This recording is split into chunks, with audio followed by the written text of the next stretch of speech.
got small bodies and small minds. They're all small fry and small time. They're the lowest of the low. They refuse to grow, you know, and they like it down there.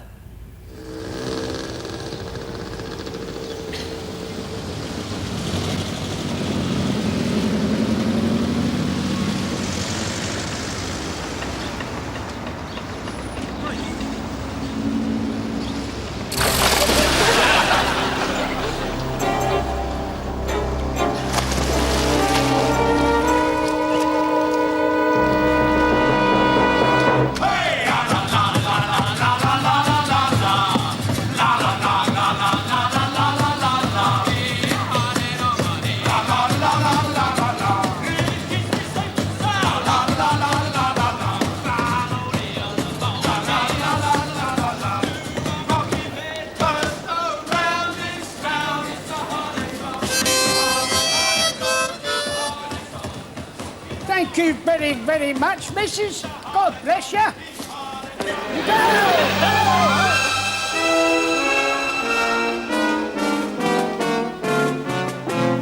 Full up. But there are lots of places. No, there aren't. We're full up. Look, there are empty seats there. No, they're reserved. Hey, Shrimpo, where do you think you're going? I'm not a Shrimpo, I'm all right. Don't look it. I assure you I am, by a good 2 inches. Well, all right, but your girlfriend can't come on. She's not with me. Bloody Shrimpos, I hate them. Come on off. I want to get home.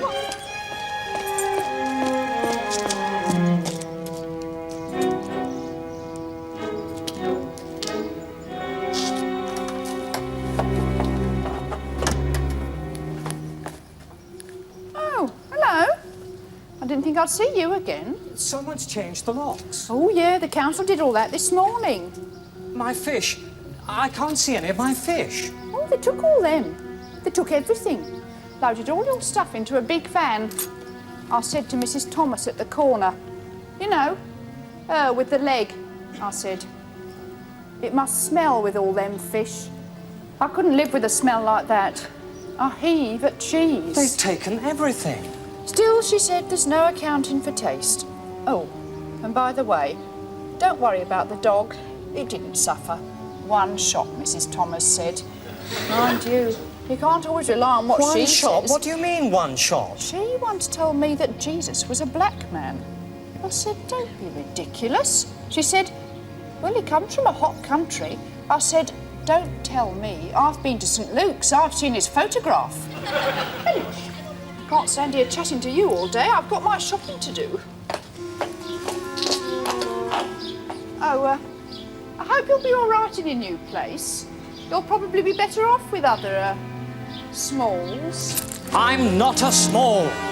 Mr. Pink, as I just explained, there can be no further appeal. We notified you in March of last year that you would have to be rehoused. I am not going with a small. Please, since when we have written to you on 3 occasions, sending you a notice to quit, an invitation for you to appeal, a notification that your appeal had been turned down. They all arrived in the same envelope. Please, we have therefore been obliged to relocate you and your belongings to a flatlet south of the river. In the ghetto? Hardly a ghetto, Mr. Pink. The council has gone to a great deal of expense, providing special accommodation and special services for people of diminished stature. Soon we are introducing a minibus service for all you little, You know what I mean. I'm 5'1", nearly. Metric, Mr. Pink. Think metric. 1 metre 55 is what you should be aiming for now. I was never small in feet and inches. Come, Mr. Pink, we must move with the times, those of us that can. But it just isn't fair. And last week I was all right, but today all of a sudden I'm a small. Well, how can I be one of them? I don't even like them, especially dwarfs. There won't be any dwarfs there, will there? Or midgets? I really can't answer that, but I'm sure you'll be happy there. At least give it a try. But I don't like smalls. Think of the social advantages. There are far more small women than small men. And a borderline case like you will come head and shoulders above most of them. They'll probably make you captain of the basketball team.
Minister, it has been suggested that the new height regulations coming out of Europe are particularly harsh and unfeeling.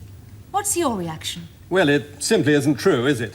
I mean, first of all, very few people are affected by this. After all, we're talking about less than 2.5 centimetres here. It's not a lot, is it? It's very nearly an inch. Yes, but not quite. And I really don't think it's very healthy to keep harking back to imperial measurements.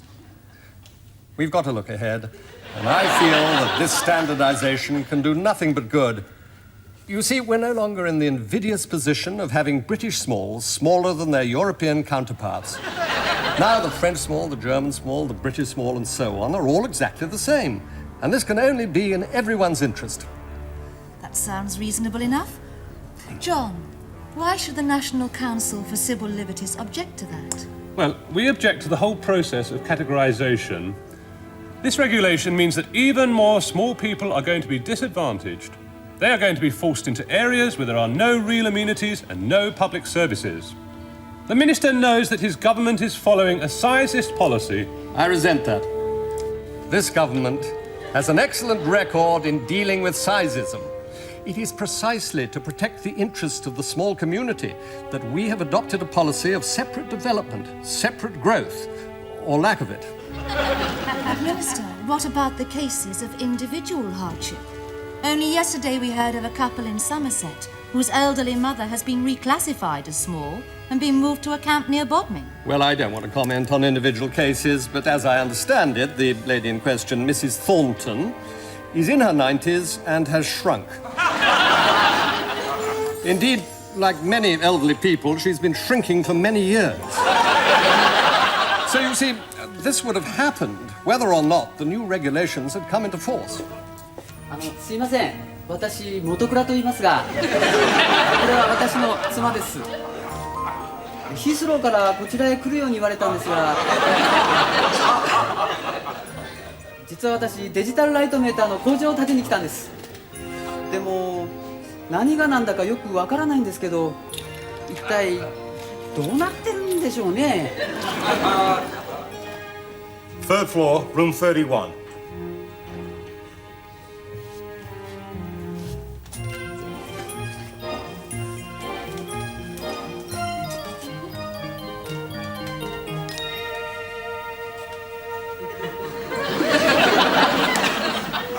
I want to know what the Minister intends to do about young smalls. You're condemning them to a future without hope. On the contrary, we're providing them with special opportunities. And you know, lots of smalls have become very successful in business, even without government aid. I'm thinking of Walter Swinburne, Willie Carson, Pat Edery. They're all jockeys. All right, Tiny Rowland. And you know, if young smalls don't feel inclined to make use of the facilities we're providing, they can always try to grow to an acceptable height. Well, we must stop there. That's all we have time for.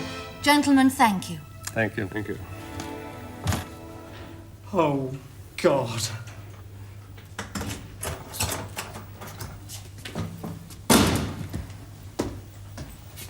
Who are you?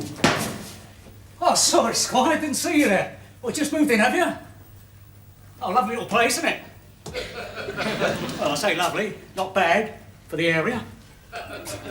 What you might call a charming pied-à-terre. What is the meaning of this? Pied-à-terre? Oh, it's French, isn't it?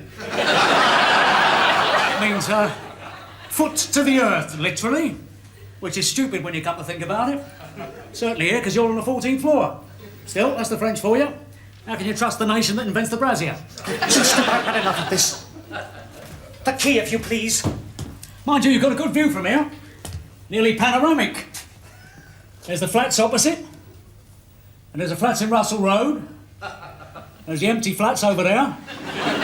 And if the weather's nice, you can see the flats in Balaclava Street.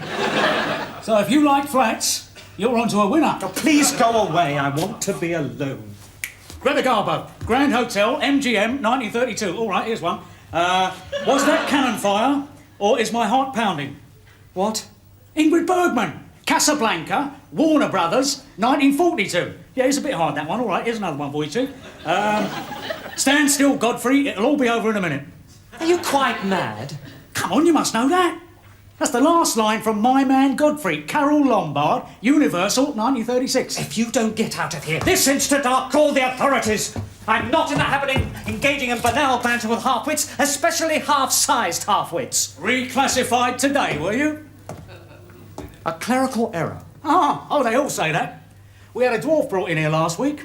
3'6" he was, if that. Kept on claiming he was the chief constable of Leicestershire. Look, we said, you're a dwarf. How can you be? A clerical error, he said. There are dwarfs here. Yeah, lots. Mind you, they don't take up much room. Anyway, he's quite happy now. He's settled down with a nice little midget from Jerry Cottle's. Yvonne, she's called. This is grotesque. No, it isn't, Chief. There's nothing grotesque about it. Nothing at all. Yeah, you'll be all right here in a week or two. I'm hardly likely to be staying here that long, am I? Why not? Well, look at me, man.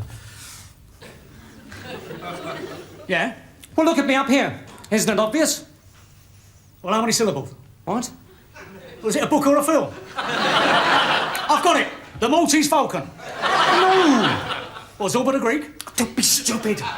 Look, I'm perfectly normal. I'm not a small. You are now, my son. As soon as the authorities discover their mistake, I'll be out of here. Oh, don't you worry, I'm not staying here long. No, of course you're not. A man of my position can't be expected to exist in these surroundings. That's right, son. I have friends in high places. That's the best place to have them. They'll be hell to pay when this gets out. You tell them, son. Heads will roll. Feet won't touch the ground. That's right.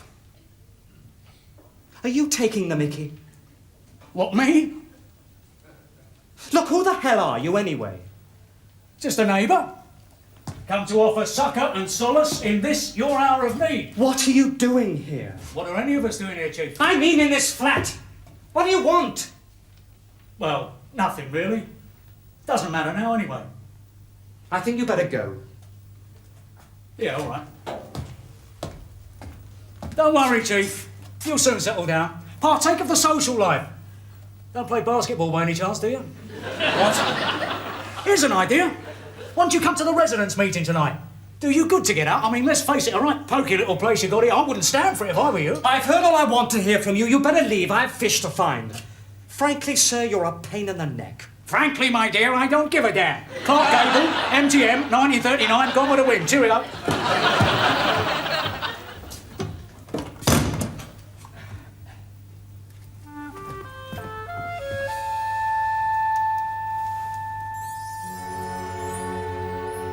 Oh, no.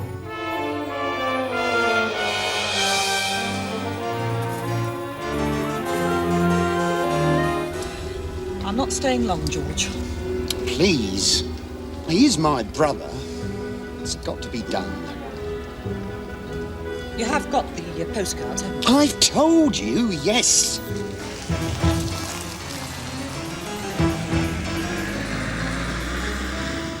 It's going to be touch and go. I've only found one so far.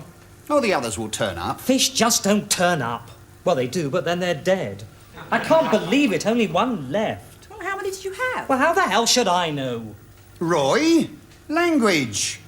They're your fish. You should know how many you've got. Have you ever tried counting fish? I've got 5 tanks plus a breeder. You just can't say to fish, stay there a minute while I count you, or you 3 spot grammars over there with the guppies. Well, what about the annual stock taking? George, they're fish, not shoes. They don't just sit around in boxes, they breed. Now, we'll have none of that. Ladies present. Anyway, shoes have been very good to me. Very good to both of us, George. Thank you, dear. Did George tell you about the new shop? Even the Siamese fighting fish have gone, and the mail's It's building in up. Birmingham, actually, near the Bull Ring. George says all that concrete will help sales. Very high scuff potential, you see. Your average heel has its life expectancy reduced by up to 30%. Apart from composition soles, George. Oh, don't start me off on composition soles. George has a thing about composition soles. Death of the industry. It's a tragedy. It is indeed. Nearly all of them dead or lost in transit. Oh, I see. Only the sucking loach survived. Well, you can always get some more once you've settled in. Yes, you know what they say, plenty more fish in the sea. Oh, very good, dear. Plenty more fish in the sea. That's very good. Ha, bloody ha. There are hundreds of fish dead here. Very amusing. Ha, bloody ha. There's no call for that. Well, George, the postcard. Yes, in a minute, dear. I'm sure Roy's just a bit overwrought, what with the fish and one thing and another. Well, we can't stay too long. Yes, we've left the boys on their own, you see. Didn't want to bring them round here, of course. I mean, Martin, he wanted to come, but I thought under the circumstances. No need to explain. It's just that at that age, they notice things. That's all right. I can still come and see them on Sunday as usual. Ah, well, that's what we wanted to talk to you about. Postcards, George. All right, Heather, let me deal with this. You see, Roy, Martin's very fond of you, as you know.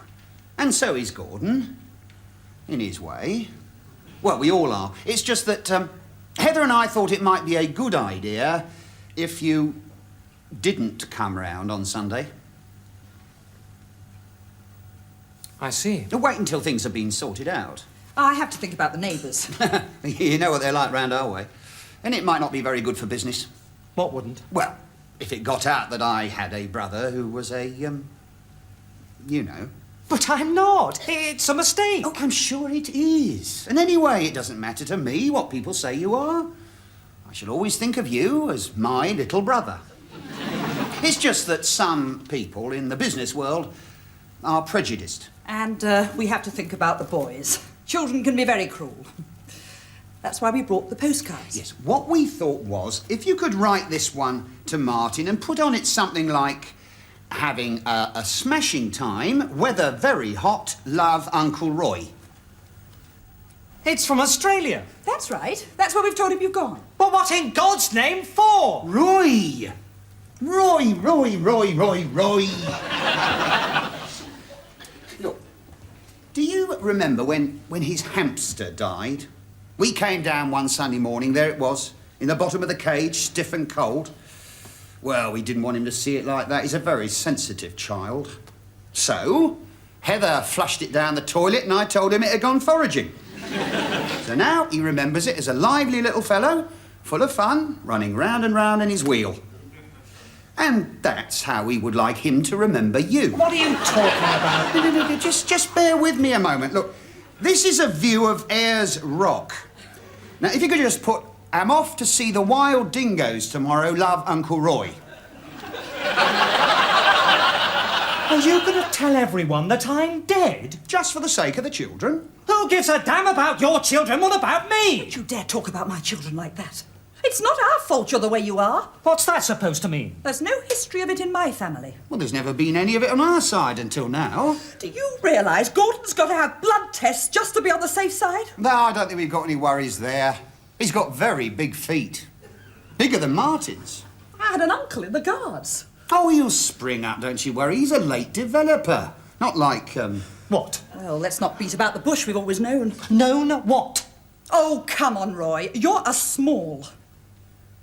You've never liked me, have you? No.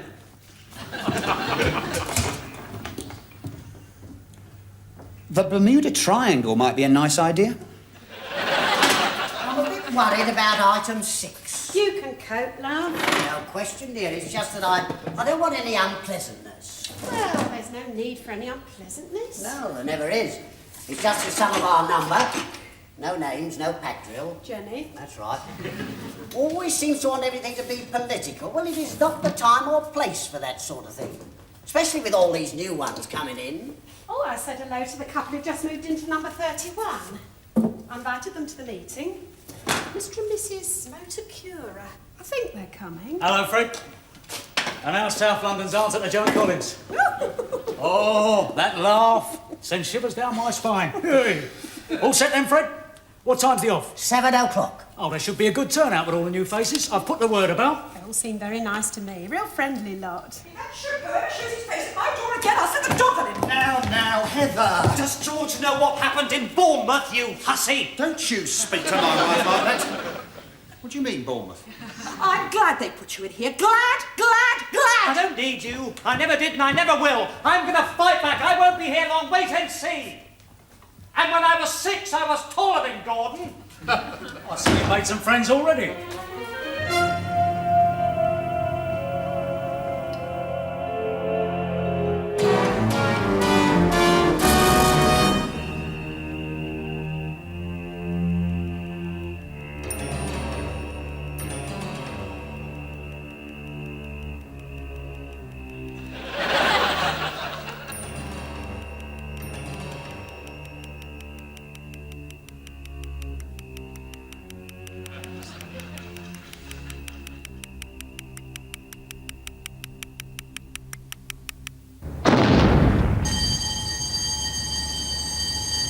I'm not staying for this. It's nothing to do with me. Keep an open mind, Chief. You might learn something. Thank you very much, ladies and gentlemen. Please settle down now, settle down. We've got a lot to get through this evening. Right. Item 1. Apologies for absence. There are no apologies for absence. Item 2. Minutes from the last meeting. Well, unfortunately, Ginger has the minutes for the last meeting and he is not here. Did he apologise for his absence? There are no apologies for absence. Item 3, matters arising from the minutes. You said Ginger's got the minutes. Yes. Well, how can there be matters arising from the minutes? Howard, this is the agenda. Can't you take anything seriously? Right, item 4, non-function of the lift. Mr. Chairman, I really do feel under the circumstances that we should put aside more mundane matters and move on to item 6, which is, after all, the real reason we're all here. I'm sorry, Jenny, I am only accepting questions on lifts. Yes, Sid? I object to these new bastards moving in. What has that got to do with lifts? Best flats. I don't want any trouble from you, Sid. Yes, the new gentleman on the front. すいません。私は元倉と申します。これは私の妻です。私たちはヒースロー空港からここへ来るように言われてきました。でも何か行き違いがあったように思います。実は私、デジタルライトメーターの工場を建てに来たんです。何が一体起こっているのか教えていただけませんか?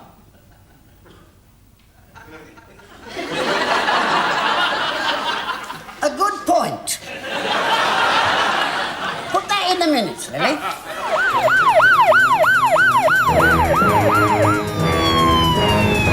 Tonight's headlines. The Small Liberation Front has claimed responsibility for the recent wave of bombings in the capital. Police have detained a number of suspects and more arrests are expected. The pound had a better day on the foreign exchanges and at the close was only 15 points down on last night's figure. Item 5, dogs. Is it to do with dogs? Sort of. What do you mean, sort of? I bet some of these new bastards have got I am not accepting that. Strike it out of the minutes, Lily. Sydney, why can't you offer the hand of friendship? All of you. Don't you realise what a better world it would be if we could all learn to live in peace and harmony? Get rid of hatred, mistrust, man's inhumanity to man. That's so right, Fred. Disease is a bad thing too. Very true, Howard, very true. Put that in the minutes, Lily. Under dogs? Just write it down, dear. Right, item 6. Oh, now this is Jenny's motion. But before we start, I would like you all to think carefully about what I've just said.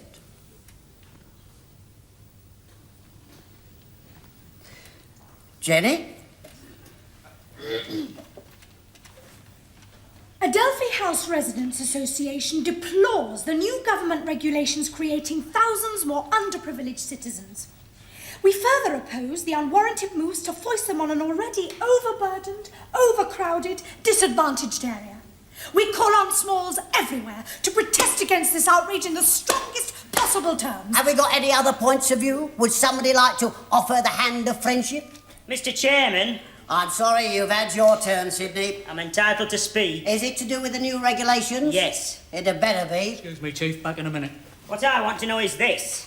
How do these new regulations affect someone like Douglas Bader? Not Douglas Bader again. Every week we end with Douglas Bader. What I want to know is he now a small? No, he is now dead. Well, if he could have 10 legs, why can't I have 10 legs? What has this got to do with my motion? Nothing. All I'm saying is, if I had 10 legs as well as my own, I could be as tall as I bloody well liked.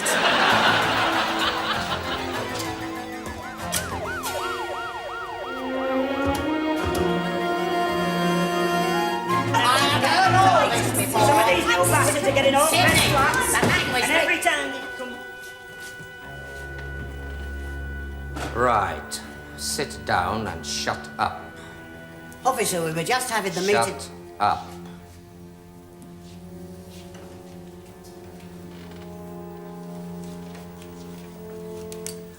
Right. In an orderly fashion, return to your rooms and stay there. We have a warrant to search these premises. すいません。私、元倉と言いますが。Shut up!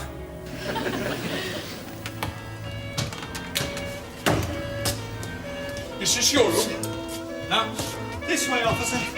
Is it about the fish? Shut up! This is. You. Get to your own room. Okay. I don't know what you want with me, officer. I don't really live here. My things were brought here without my permission. Actually, you might be able to help me. I wish to register a formal complaint. I had a very large collection of tropical fish. Shut up! But you don't understand. Only the sucking loads survived. Well, you may not know this, officer, but these loaches have a sort of suction pad. They're algae eaters, you see, and I think he must have stuck himself to a pebble as the water ran out. Does he have to do that? Shut up! Something here, Sarge. What is it? Seditious literature. Usual filth. Loads of them. What? Little Women by Louisa M. Alcott. Get him out of here. You midgos make me want to throw up. You SLF vermin. Oh, I don't know what you're talking about. Disgusting.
He was right about one thing.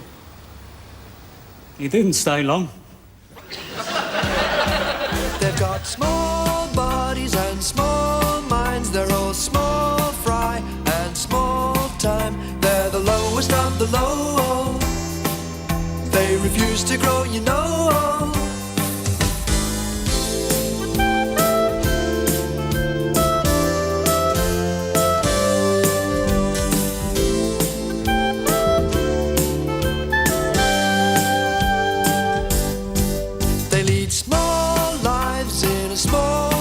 They should be not seen and not heard. They're the lowest of the low. They refuse to grow, you know. They're better off with their own sort, talking small talk and having small thoughts. They're the lowest of the low. But if you really want to know, they like it down there.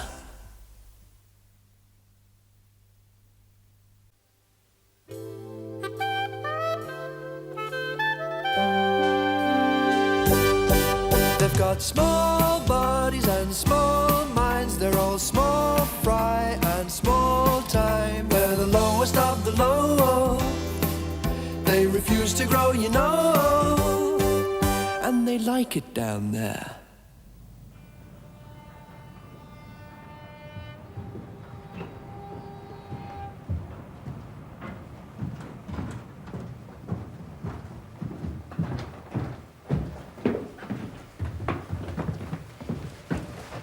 Now listen here, Shrimpo. Speak when you're spoken to and don't answer the governor back.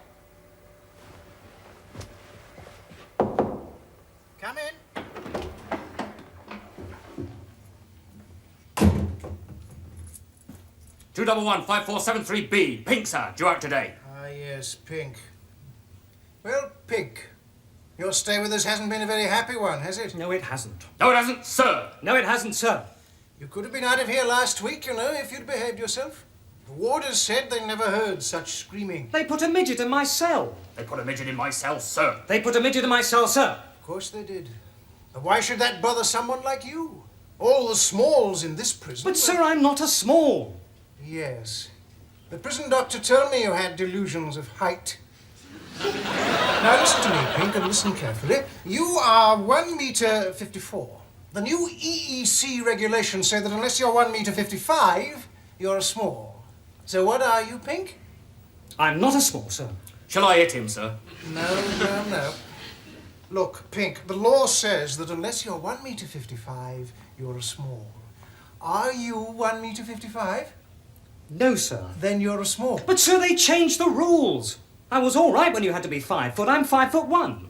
No, you're lying, Pink. You're 5 feet 0 3/4, aren't you? Yes, sir. You see, you've always known you were a small. It's time to stop pretending, Pink. You're going back out into the real world now.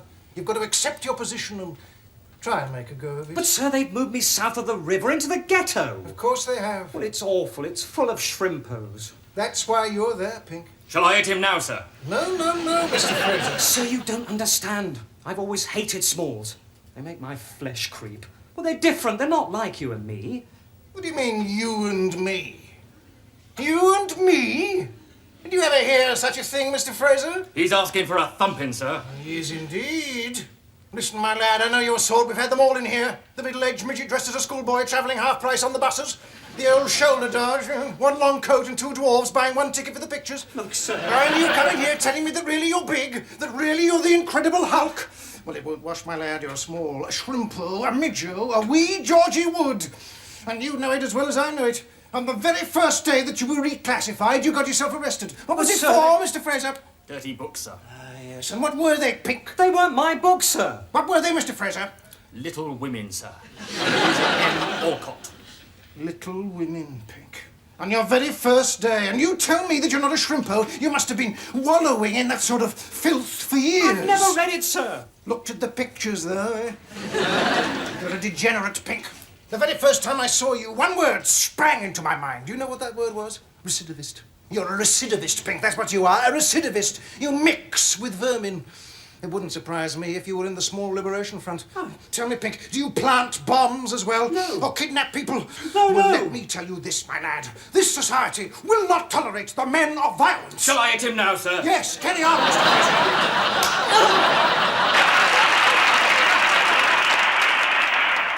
Sir David, is the government doing enough? The short answer is no. If I had my way, any small found guilty of any one of these offences would be dealt with the utmost severity of the law. The vast majority of small people are decent, law-abiding citizens, but there is a handful who aren't. And I've got a message for them. Watch out. When my party gets into power, we're going to hunt you down, put you on trial, and then chop your arms and legs off. That'll soon stop them.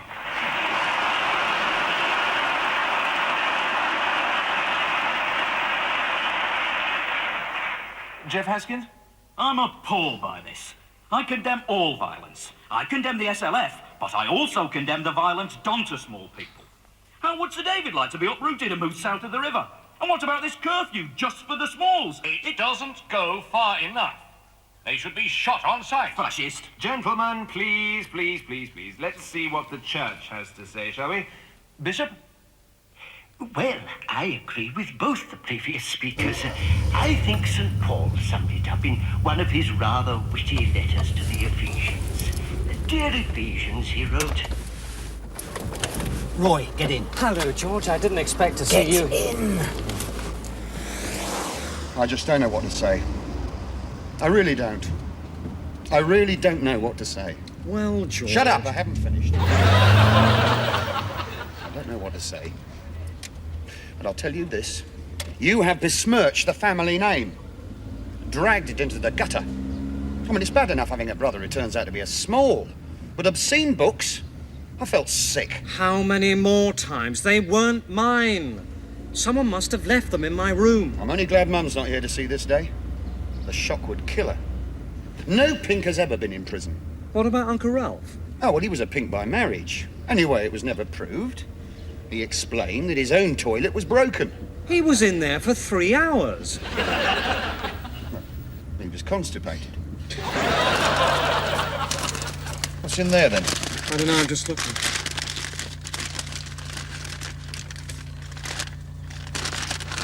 Well, it's just brown paper.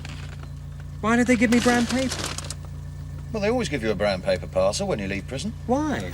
Home Office regulations. You know you're going to have to pull yourself together, Roy. Try and get another job. You don't want to end up like that. It was awful in there. They made me share a cell with a midget. Scum of the earth. A total failure. He used to be a pickpocket, but he was no good at it. He could only do trousers. Mugging he was in for this time. Mugging, I ask you. All he could do was bite people's legs. I'm only going as far as the shop. I am not going into the ghetto with this car again. Not after last time.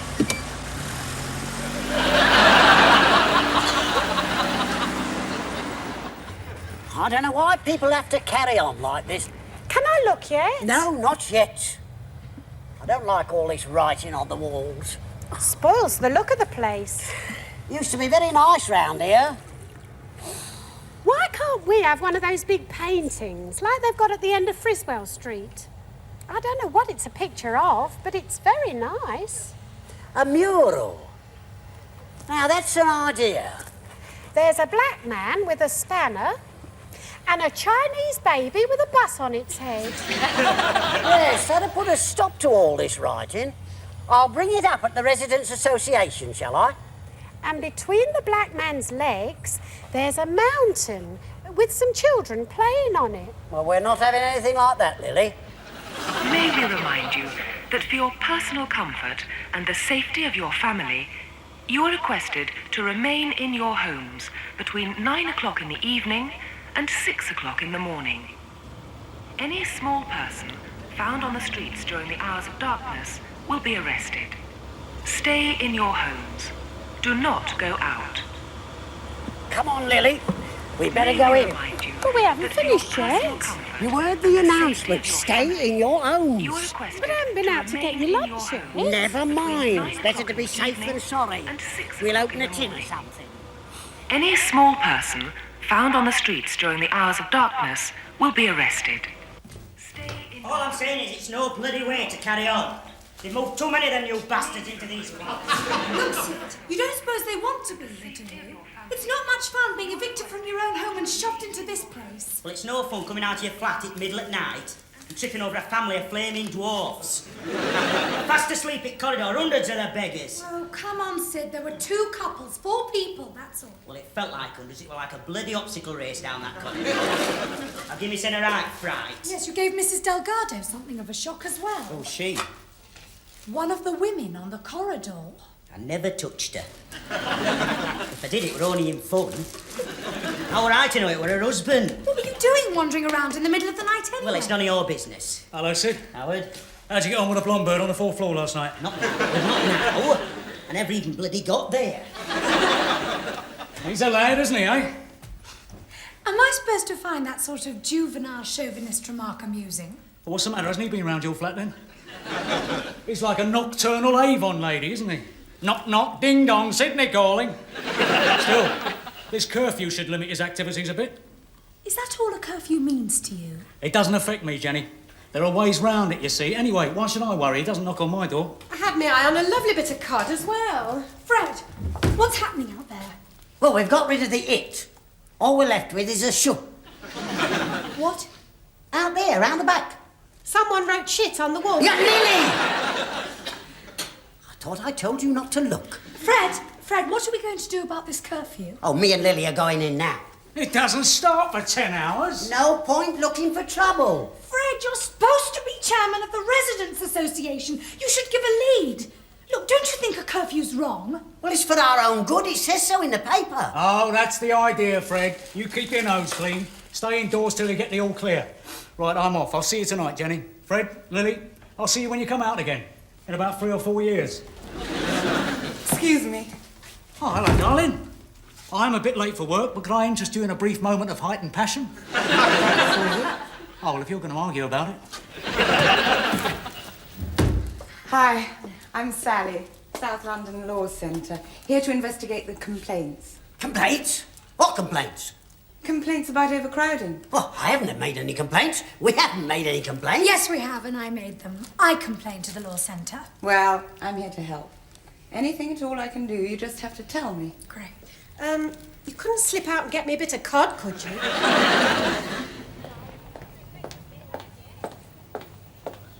What do you want?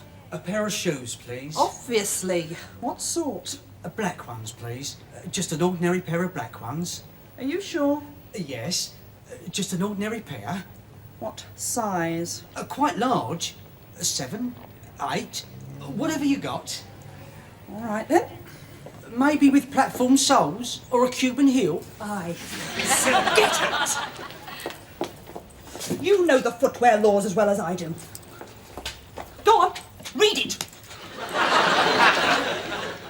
Footwear Act. It is an offence for a small person to buy or attempt to buy or wear stiletto heels or Cuban heels or platform soles or let anyone else buy them for you.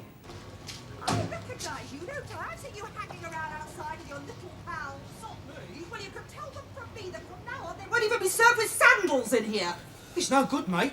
She won't serve you. Hello, Heather. George, what do you think you're doing? What do you mean? Get him in the back. Oh, sorry. Are you out of your mind bringing that shrimpo in here? Heather, he's still my brother. Yes, and I'm still your wife. Don't my feelings count? And what about the boys? Martin's been bilious for nearly a week. What do you think would happen if he walked in and saw him here? Oh, I see. I hadn't thought of that. I've been up with him for the last 4 nights. His stomach's in a turmoil. It was your memorial service that set him off. My what? We had a memorial service for you. We had to tell the children you died. Cholera in foreign parts. Why? Well, we couldn't tell them you were a small. Could we be reasonable? It was a very nice service. Whole family turned up. Well, apart from Gordon. He was watching the snooker. I thought we agreed that after he got arrested, we would wash our hands of him, and now you do this. I am still here, you know. Sometimes I wish I had married Ronnie Phillips. All the Phillips family are big. Big-headed, more like. Oh, you're just jealous because he's more successful than you are. I don't call a dry cleaners in Barnet successful. And a restaurant in Bournemouth. And I bet he treats his wife with more consideration than you treat me. Which one? He's had 3. George, did you have him? All right, he made mistakes. But I bet he never inflicted anything like that on any one of his wives. Every time we have any sort of disagreement, you throw Ronnie Phillips in my face. And if he's so flaming special, why were you so keen to ditch him and come with me to the Isle of Man in 1971? You're a different man then. Kind, attentive. Sometimes I think you don't care anymore. Oh, Heather, how can you? I just think you don't love me anymore. Of course I do. You know I do. Oh, George! Now, Heather, don't upset yourself. Sorry. I don't want to come between you and your wife. George! George, he touched me! Get him out of here! I think you'd better go. Well, if Heather doesn't want me here, I will. I'll try and get down there and see you, but it might be a bit difficult. Oh, I understand. Oh, no, I don't suppose there's much I can do to help, but, well, you know where I am. Yes. And if there's anything you need... I can always come round. Or write. Probably better to write. Yes, yeah. Oh, come on, Roy. Lots of families go through a sticky patch, but we all come through smiling at the other end.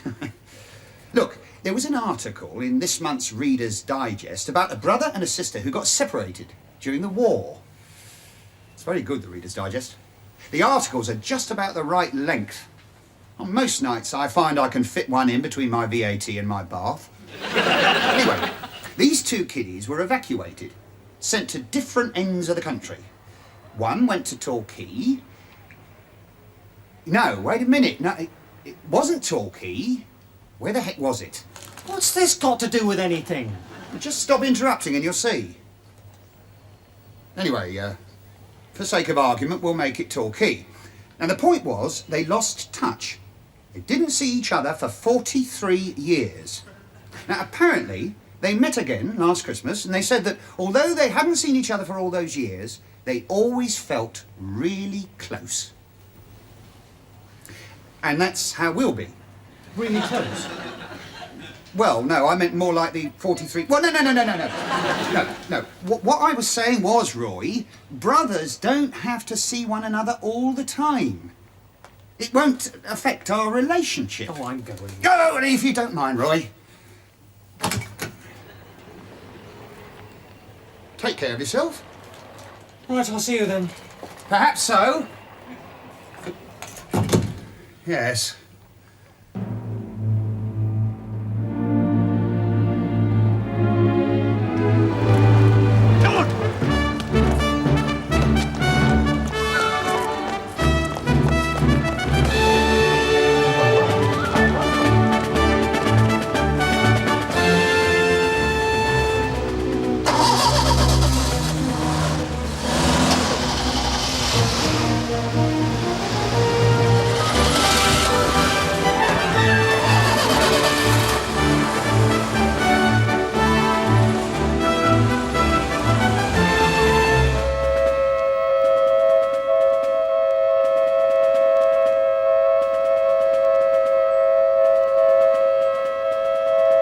Tonight's headlines.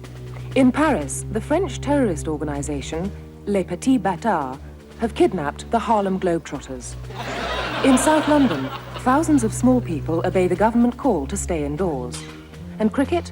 Geoffrey Boycott denies that his new appointment as President for Life of Yorkshire County Cricket Club will conflict with his other duties as committee member, team captain, team manager, opening bat, opening bowler, and head groundsman. Good evening. It is now 48 hours since the French terrorist organization Les Petits Bâtards occupied the Bastille in Paris. And this afternoon, it was confirmed that they have kidnapped 6 members of the Harlem Globetrotters. They are holding them hostage in the Bastille until their demands are met. A communiqué issued by Les Petits Bâtards announced that the Globetrotters had been seized because they were a symbol of tall supremacy. The French Minister of the Interior condemned the action as vicious, unreasonable, and silly. He said it was just what you'd expect from the little bastards.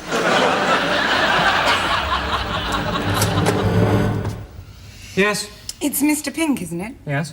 Hi, I'm Sally, South London Law Centre. Hello? I'm here to see if you've got any complaints. Oh, yes? He's just come out of prison. It's all right, Mr. Pink. Sally's on our side. What do you mean, our side? I'm not on your side. Are you a proper lawyer? Well, yes. All right, then yes, I have got some complaints. I've been told I'm a small. Well, it's an obvious clerical error, and... Look, why don't you come in? Not you! I don't want midgos in here. What the please? Let's not have any unpleasantness. We're having a meeting downstairs to listen to the grievances you people have got. You know, about the curfew, overcrowding, goodness knows what. Why don't you come along? Get it off your chest. Do you know anything about wrongful arrest? Yes. Well, maybe I'll come then. What was he arrested for? Dirty books. They weren't my books! This is the Small Liberation Front, and we've got a message for you. We don't accept your curfew. We don't accept your laws. We defy you. Just look around. The SLF is everywhere. We cannot lose the struggle. Smalls everywhere stand up and fight back. We have the power to bring our oppressors to their knees. Then they'll be our side. We will smash the system. Of course it's overcrowded, of course it is. Hardly surprising with all these new bastards moving in. 7 years I've lived in this flat, and now I'm told I've got to share. All right, I said, I'll have that blonde bird up 4th floor. And just to be helpful, I'll take a sister as well. Oh, no, they said, We've got you down for one male dwarf. And seeing as you've offered, you can have another one. 2 dwarfs in my dinette. I don't know what you've got against dwarves. Of course you bloody don't. You don't have to live with them. How can you be prejudiced against dwarfs when you're a midget? You're all in the same boat. Oh, take no notice of Sid. He's just a troublemaker. Most midgets are. And what's that supposed to mean? Oh, Fred, stop sulking. If you're going to join in, say something sensible. There's no reason for joining in. It is not a proper constituted meeting. There's no agenda, there's no minutes, and the chairs aren't even in rows. What have you got against midgets? I was just saying, if you are my size... Oh, yes, Please, let's not have another argument. Now, let's all try to keep calm, be reasonable, and tackle the problem intelligently. 私は元倉と申します。これは私の妻です。恐れ入りますが、通産省の方へご連絡願えませんでしょうか。私はデジタルライトメーターの工場を立てにここへ来たんです。もう3週間も経つんですけど、まだどなたにもお会いできずにいるんです。That's just his opinion. Can we come back to that one? Who are they? I don't know. They were brought in with the other newcomers. They seemed very pleasant. 何にも分かってないな。どうしてあの女の人あなたのこと見てニヤニヤ笑ってるんでしょうね。気持ちは。イギリス人ってのはああいうもんなんだよ。まあ、適当に合わせてろ。あなた支配人に会いたいって言ってくださいな。こんなひどいところは初めてですよ。Look, can we talk about my wrongful arrest now? That's the pervert, isn't it? The dirty book merchant.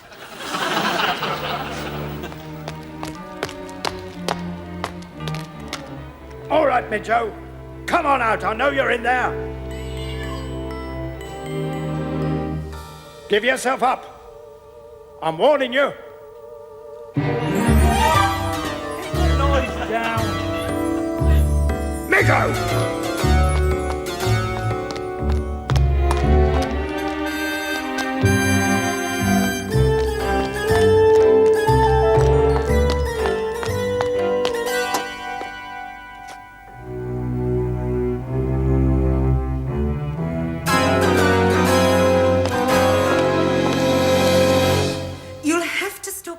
Amongst yourselves. I can't possibly help you unless I know exactly what you all want. I want a properly constituted meeting. I've told you what I want. I want that blonde bird. And I'm not having dwarfs. No, I don't mean... Fred thought a mural might be nice, like at the end of Friswell Street. Look, we should be talking about the appallingly overcrowded conditions we're living in. And the curfew, not this rubbish. I'm not interested in this small stuff. You told me you were going to talk about my wrongful arrest. What do you mean, rubbish? There's nothing wrong with a mural, provided it's on a suitable theme. A picture of Jesus would be nice. Very nice. With some sheep. Oh, yeah. I don't think we've got time to discuss all this just now. I've got to report back to the law centre tomorrow, and Mike and Crispin are going to want detailed complaints. Tell Mike and Crispin if they gave me a woman, I wouldn't have any complaints. Don't you think that's a little childish? Now, come on, grow up.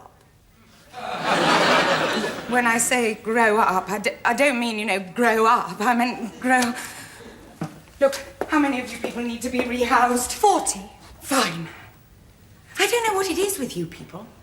I mean, you could have told me this an hour ago, instead of wasting my time with idle chatter, petty squabbles, and small talk. When I say small talk, I don't mean...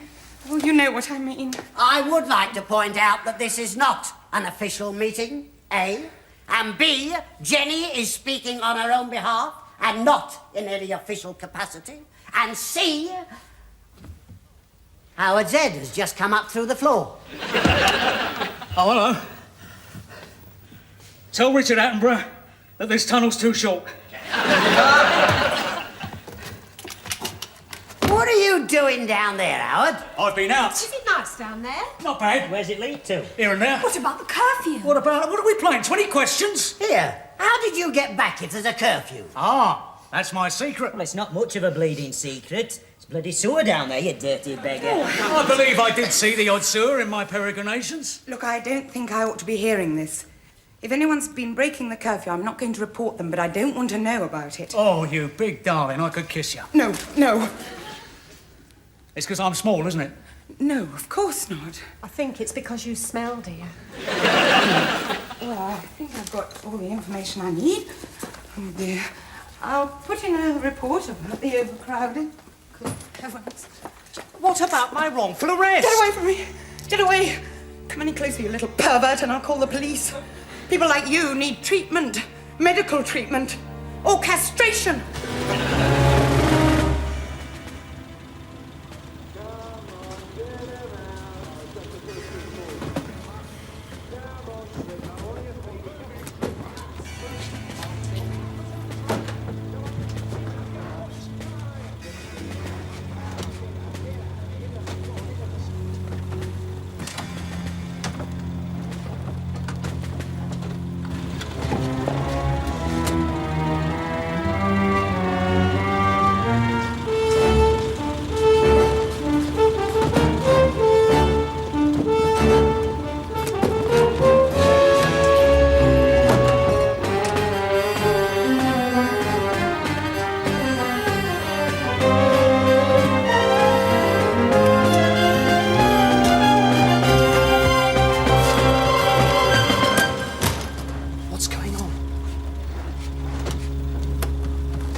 We should be all right up here. What's happening?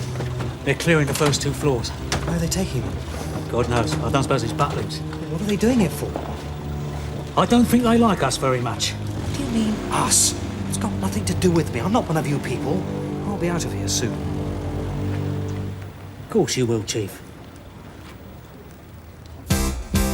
They've got small bodies and small minds. They're all small fry and small time. They're the lowest of the low. They refuse to grow, you know.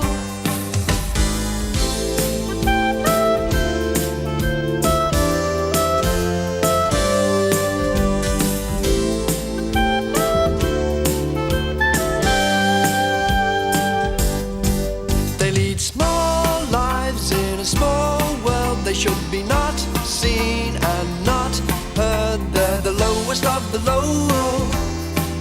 They refuse to grow, you know. They're better off with their own sort, talking small talk and having small thoughts. They're the lowest of the low. But if you really want to know, they like it down there.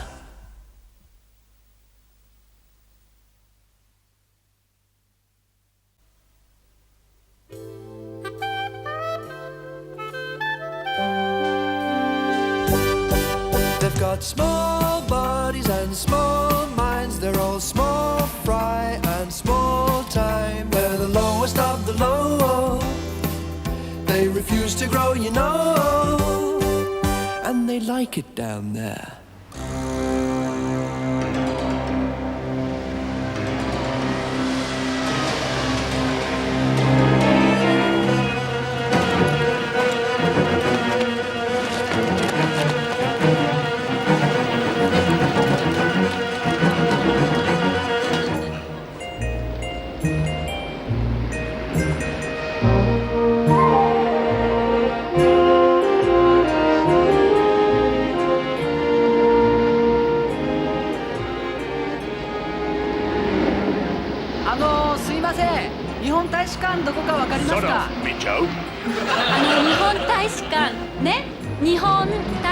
I won't tell you again, just sod off. Look, there's the police here now. I'm telling you, clear off. Officer, can you get rid of these 2 shrimpos before they ruin my trade? ああ、よかったおまわりさん。困ってたんですよ。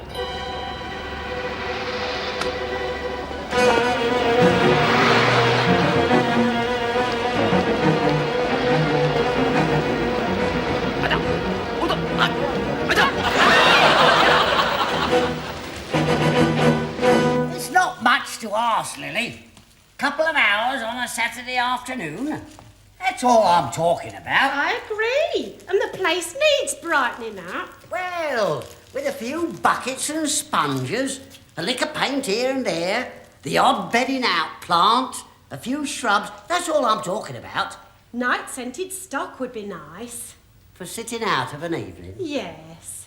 I tell you what, with a little bit of hard work and goodwill on all sides, we could turn this place into a little paradise. It can't be too difficult to get rid of a few rats. Well, if anyone can do it, Fred Harris, you can. You and your Saturday squad. Saturday squad. That's a good name, you know. Even though I say it myself, who shouldn't. Here, I might give out some badges. What, with SS on them? Yeah. No, not SS. No. Saturday squad will be better, I think. It used to be lovely round here. Will be again. I tell you what, with a little bit of luck, we may even get permission to plant a tree. Oh, Fred. And don't let me catch you north of the river again. Or you in charge here? Me? No. Well, he's not exactly in charge, but he does run the residence. Not now, assessment. Lily, not now. Hello, Mrs. Motorcura. Had a nice day out, did you, dear? You know these shrimpos, do you? Well, it seems so, yes. Well, we found them roaming round Kensington, and that's a no-go area for all you Smalls. I know. You tell your little pals that Smalls ain't going to be allowed north of the river without a very good reason, despite what the papers say. I can't get through to them. They're not from round here, you see. Listen to me, Shrimpo! You are a Small. You are vermin. You stay here in the ghetto where you belong. Compreni?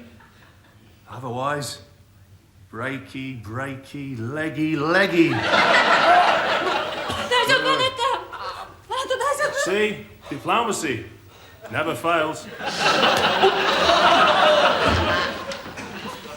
ひどいことしやがって。もうこんなところに工場建てるなんて。やめだ! A very good job, you know. I could have been number 3 in the accounts department if Miss Thomas hadn't come back out of retirement. And then when Mr. Jarvis had septicemia, they said I could probably... No. Children? No. Any other dependents? No. Well, I do keep tropical fish. Any physical disabilities, apart from the obvious one of being a Small? I'm not a Small, it's a mistake. Look, Mr. Pink, don't start all that again. You've caused enough trouble in the foyer. Those 2 Irish women had no right to do what they did. I was quite entitled to be there. No, you weren't entitled to be there. You should have been here. This is the Small Claims Department. This is where you belong. I never used to be a Small. Ah, but 3 weeks ago you were reclassified. Now you are. I was all right when you had to be 5 foot. Well, that's inflation for you. Everything going up. Apart from you, of course. Sorry, Mr. Pink. Where am I going to get another couple of inches from? What inches you need, Mr. Pink? It's centimetres now. We've gone metric. You see, that's your trouble. A negative attitude. You're living in the past. You've got to look ahead. Yes, OK, so now you're a Small, but don't be a moaning Minnie. Look on the bright side. Grasp the new opportunities. What new opportunities?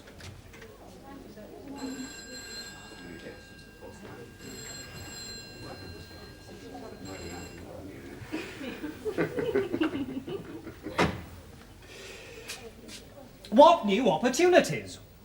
Well, could be a jockey. I don't want to be a jockey. You see, that's what I mean about a negative attitude. Anyway, Mr. Pink, here's your card, and you'll need to get this signed by 2 responsible people of acceptable height before you can claim benefit. Why? Well, you need someone to vouch for you. Oh, you mean like a doctor or a lawyer? No, it doesn't matter what they do, as long as they're tall enough. Taller the better. Why don't you see if you can get us a couple of 6-footers, eh? In answer to the right honourable gentleman, yes, we do take the threats of the Small Liberation Front seriously, which which is exactly why we have introduced these measures. We cannot and will not tolerate SLF threats of mass demonstrations with the attendant threat of public disorder. And for this reason, we have been obliged to limit the number of small people who may gather together in any one place to no more than 4.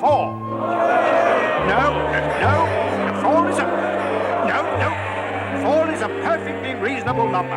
And there are provisions for larger assemblies, provided prior permission is sought and granted. And believe me, the vast majority of the small community are 100% behind these measures. They want to weed out the SLF extremists, the lunatic fringe, the mad midgos. They despise the men of violence. They have no truck with them. They wash their hands of them.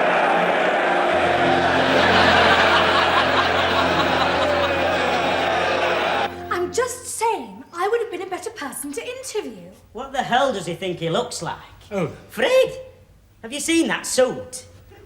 He looks as if he's just escaped from Burton's window.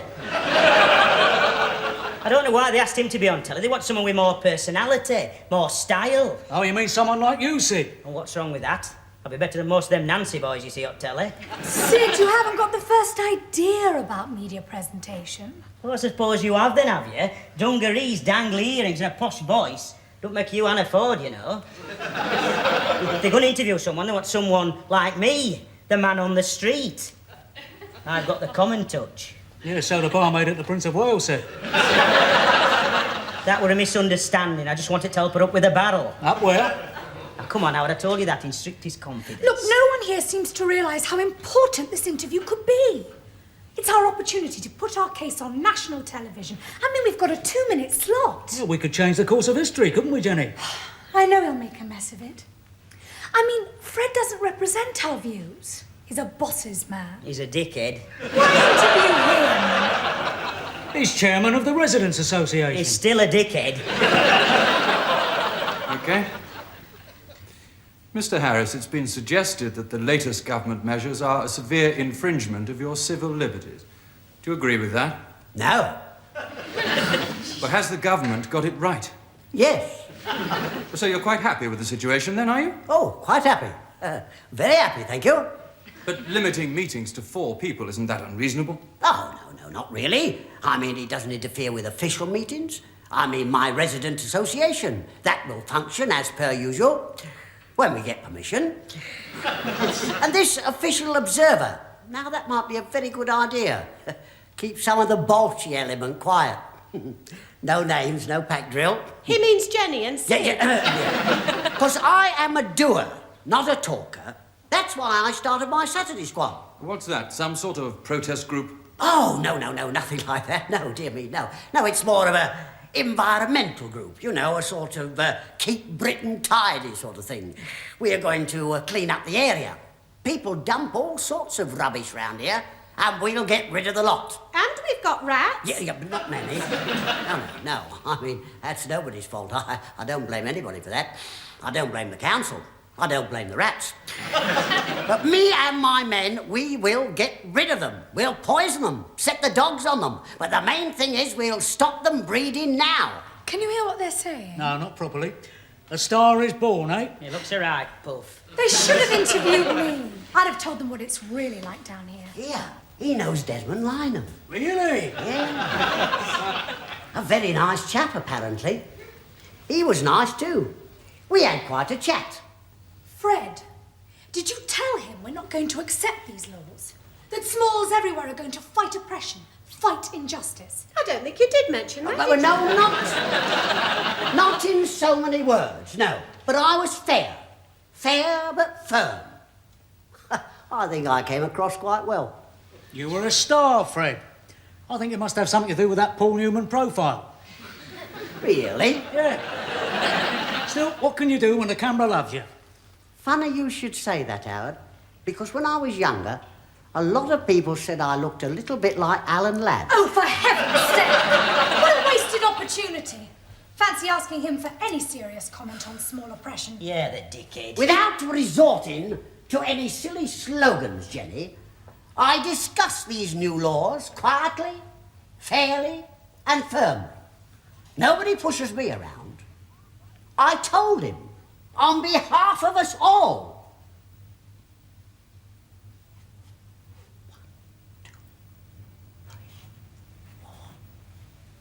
5. Oh, God. Oh, dear God. Oh, Lord, help and bless us all. Fred, what's this? Nobody pushes him around, do they? Oi, get out of the way! Get out of the way, you little varmint! Is he dead, Jethro? Another tomato, Like it, George? Master David? No, thank you. One is quite sufficient. Oh, dear, not another one. I don't know why these Smalls keep leaving the cities and coming into the countryside. They're scavengers, Master David. That's the 3rd one I've killed today. They're going to blaze of my combine, they're dead. Oh, we'll never get the harvest in at this rate.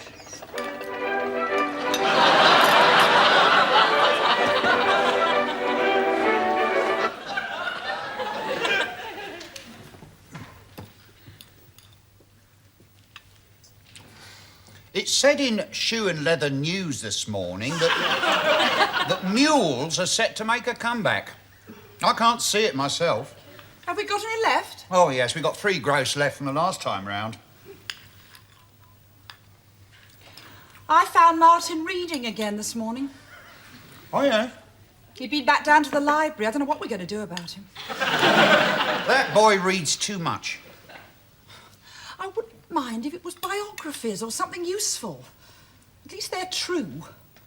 It's all these novels. I don't see the point of novels. I mean, it isn't real, is it? It's just something someone made up. I might do a special window display. Put a kick into spring with a mule. Just stories. He's filling his head up with nonsense. This flan is most acceptable, dear. It's not a flan, George, it's a quiche. Oh. They're having a French week at Safeways. I could always knock a pound off any pair of mules bought before the end of the month. Whatever you think best, dear. I always say that people will... Oh, just a minute, Heather. I must catch the news.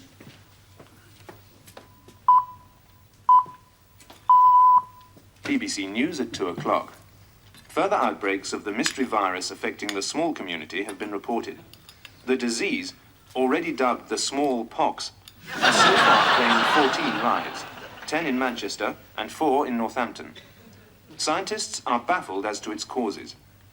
Its main symptoms are a heavy discharge of mucus, Oh, George, a tendency please, to not while we're produce eating. vast quantities of phlegm, and a series of boils and pustules in the region.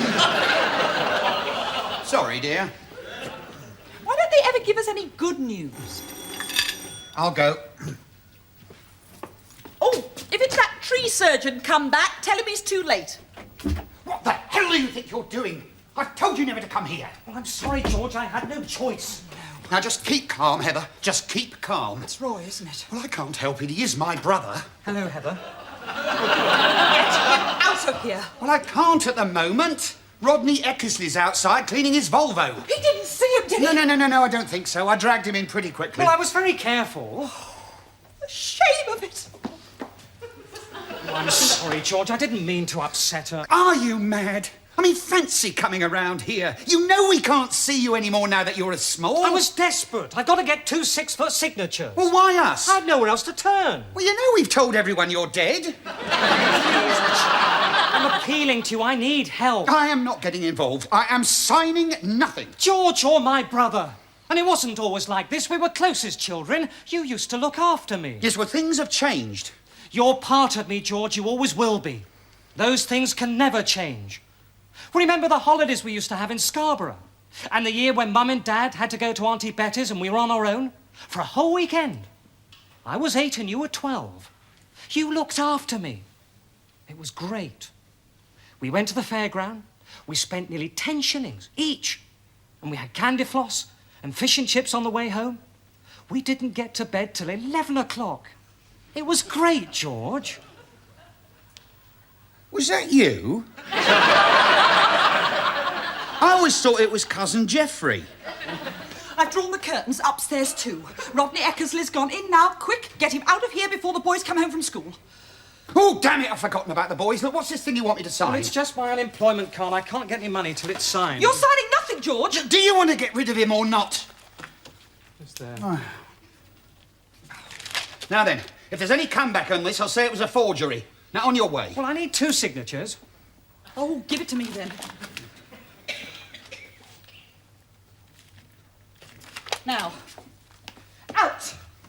And don't you dare show your face round here again. Thanks for your help. And keep your head down.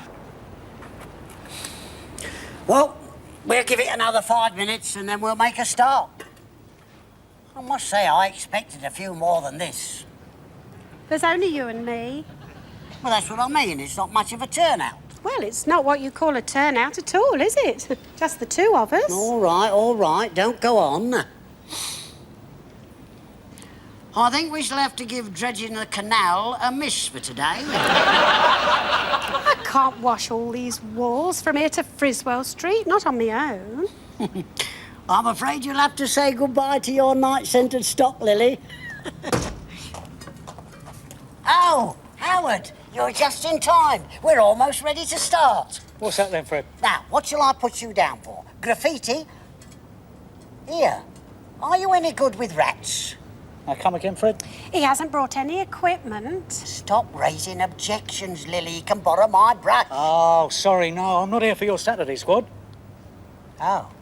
Much as I'd like to while away an hour or 2 rubbing down the walls with your lovely wife. Oh. Well, that's another time. Yeah. I've got to go and have a chat with Ginger now. Oh, sorry, Fred. Anyway, farewell, my lovelies. He's a nice boy, isn't he? I thought he might have helped. I thought Ginger might have helped come to that. I don't think anyone else is going to come. No, we better get started. You can clean the writing off the walls, Lily. But if there are any B words, you leave them to me. You want Garibaldi's or the Bourbon creams? Have you got any of those fig things? Fig Newtons, I think they're called. No, Gordon ate them all. Oh, all right. Well, I'll have the Garibaldi's then. Well, what's wrong with the Bourbon creams? All right, then we'll have the Bourbon creams, whatever you like. I'll bring them both in. That's a lovely song, isn't it? And that's Jimmy Young's tip for the top. Incidentally, Jimmy's special guest tomorrow will be Dr. Rachel Garrett, a leading expert on the mystery disease, the smallpox. She has found evidence of the virus in perspiration, and she'll be explaining her theory that the disease has spread so quickly among smalls because it is transmitted from one sweaty hand to another, normally via the unemployment benefit card. Thank you very much, ladies and gentlemen. Before we get this meeting off the ground, I would like to welcome our friend from the council who has brought with him the licence for this meeting. And he's very kindly going to stay to make sure that we don't have any bother from any hotheads or troublemakers. Aren't we allowed to express our opinions anymore? I thought this was a free Jenny, country. please, no politics. This is a residents' association meeting. And I think we ought to show our appreciation to our friend for giving up his evening for us.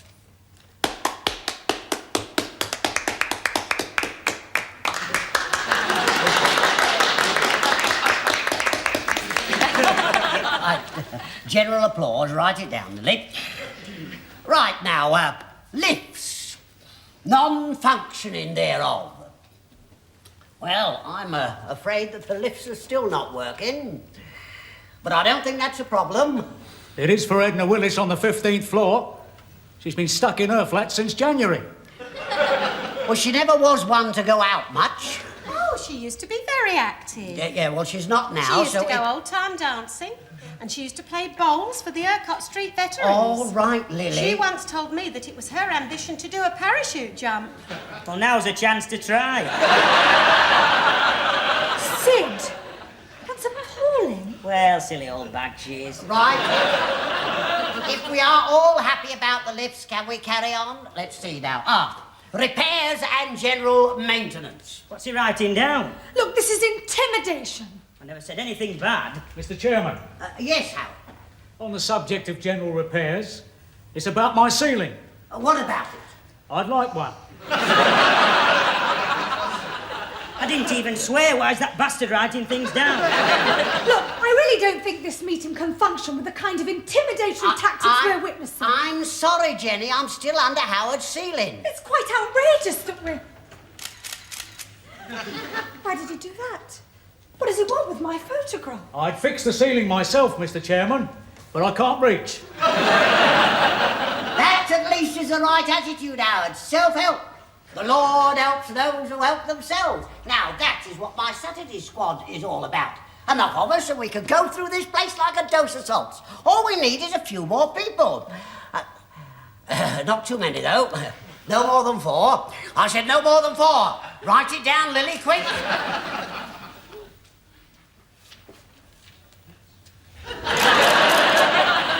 ねえあなたついでに旅券用にもう2枚買っていただいたら Excuse me, dear. Could you take one of me and Fred together? No, Lily, no. Please, be quiet. I believe there's someone from the council here.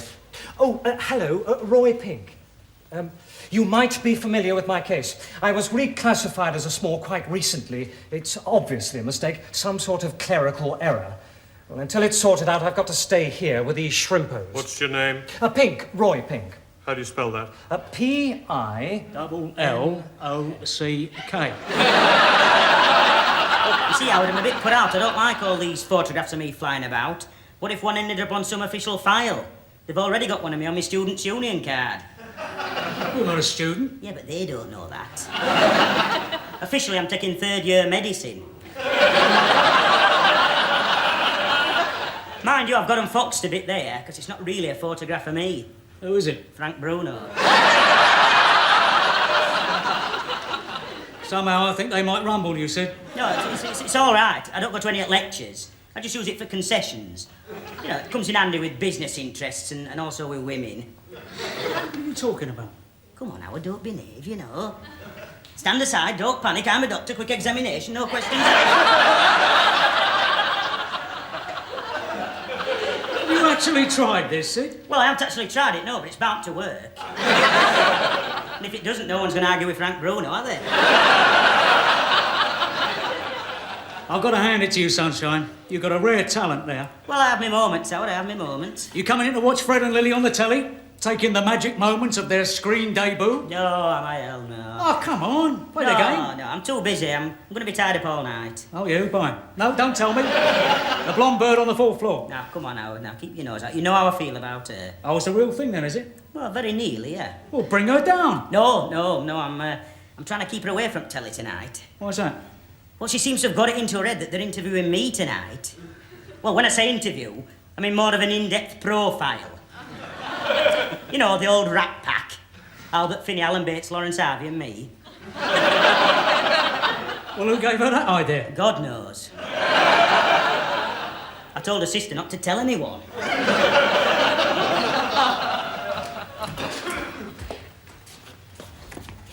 Calm down now, have you, Fred?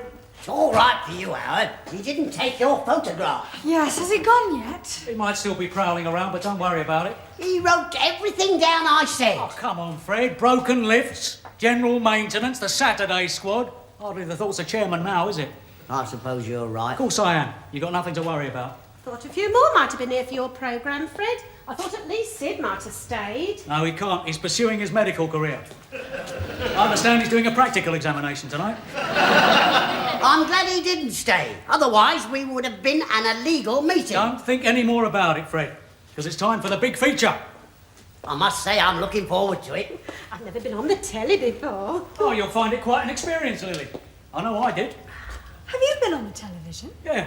1966 World Cup final, 3rd on the left behind the goal. Good evening, and we begin tonight with a remarkable report from the small area south of the river. Our reporter, David Hyde-Jones, went down to Adelphi House, where he spoke to small community leader Fred Harris. Hey, you're famous, Fred. He asked him first about reports of threats from the SLF, the Small Liberation Front, and about the government's response. And later in the studio, I shall be talking to an SLF representative about our report. Mr. Harris, it's been suggested that the latest government measures are a severe infringement of your civil liberties. Do you agree with that? Yes. Has the government got it right? No. That doesn't seem But surely they Doesn't my must hair stand look a up to mess? small liberation. Be happy with their death threats, can you? Quite happy. Very happy, thank you. Good for you. Many people would be surprised to hear don't with remember literal him asking support me that. for I these knew I should have terrorists put a quite so comb openly. through it. The threats were carried out and there was wholesale slaughter on the streets. You'd be happy with that, wouldn't you? Quite happy. Very happy, thank you. That's a bit strong, isn't it, Fred? Aren't these remarks... He never asked me that. What's going on? I should have changed my dress as well. What is your response to all the decent, law-abiding citizens who will be shocked by your views? Oh, we'll get rid of the lot. Me and my men. We'll get rid of them. I've never seen any of this, none of it. Mr. Harris. And what of the elected representatives of this country? We'll poison them. Settle down, Johnny. But the main thing is we'll stop them breeding now. I'm in the SS. My husband was a founder member. Mr. and Mrs. Harris, thank you. Fred, This is David Hyde Jones at Adelphi House. I can't believe south this is happening. of the river. And now to comment on that extraordinary report, we have in the studio a representative of the SLF. Now, for obvious reasons, you will wish to remain anonymous. Yes, I do. Well, tough luck, mate.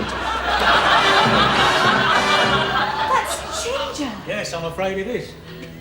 And now the by-election results in Yorkshire. Naturally, the government are expecting a large majority. This can't be happening to me. I'll wake up in a minute. That's it. I'll wake up in a minute. Oi, Shrimpo! I think I'd better have a word with you. Oh, no, you've got it all wrong. No, it wasn't me. No. Just you come with me. No, I didn't do it. It wasn't me. Honest, I didn't say that. Oh, God.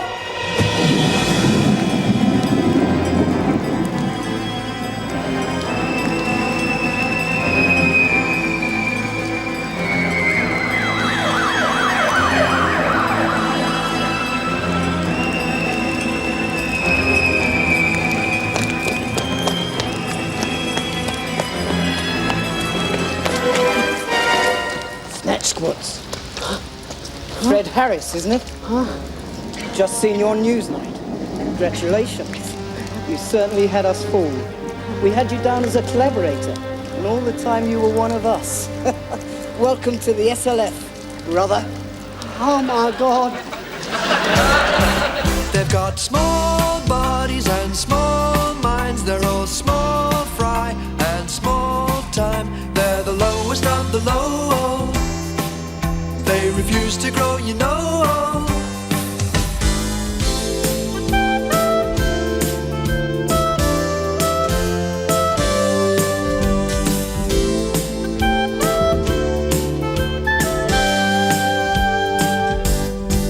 They lead small lives in a small world. They should be not seen and not heard. They're the lowest of the low. They refuse to grow, you know. They're better off with their own sort, talking small talk and having small thoughts. They're the lowest of the low. But if you really want to know, they like it down there.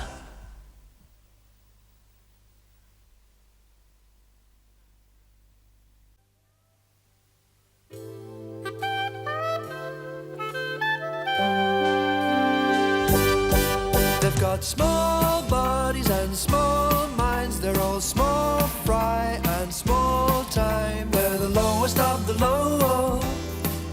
They refuse to grow, you know. And they like it down there.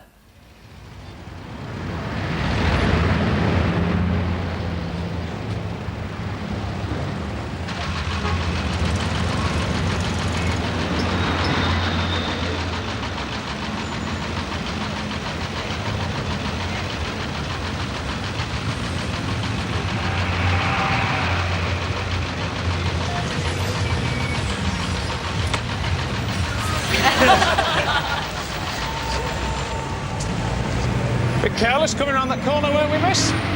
What corner? I came straight across the junction. Just get out the car. Why? I have reason to believe you're driving while under the limit. Now get out.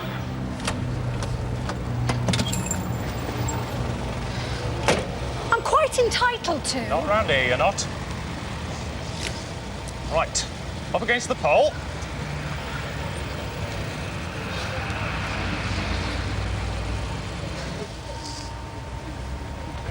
There's no law which says I can't come north of the river. Just as I thought. You're a small. You're a good 3 inches under the limit. What you doing up here, shrimpo?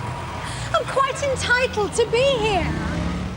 Look, I've got my wayfarer's warrant, see? Excuse me, miss. As you are probably aware, in areas north of the river, such as here in Hampstead, small persons may be asked to produce their wayfarer's warrant to prove entitlement to travel in the area. May I see your wayfarer's warrant, please? You just ripped it up. That's a very serious accusation, miss. This is a disgrace. Yeah, it's not too good, is it? If I were you, I'd get back in the car and piss off home. I'll do what I want. And I might do what I want.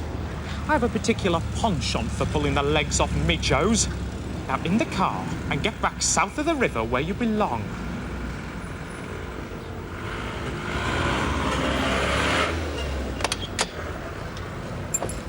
Oi! What about this litter?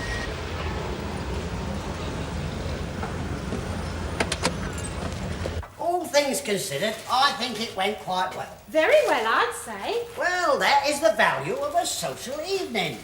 You get to know some of the new people, and now we're all one big happy family. One small happy family. You know what I mean. I mean, everybody had a good time, and we broke the ice. Yeah, we broke a hell of a lot of other stuff as well. You know, I think we should have a cheese and wine party every year.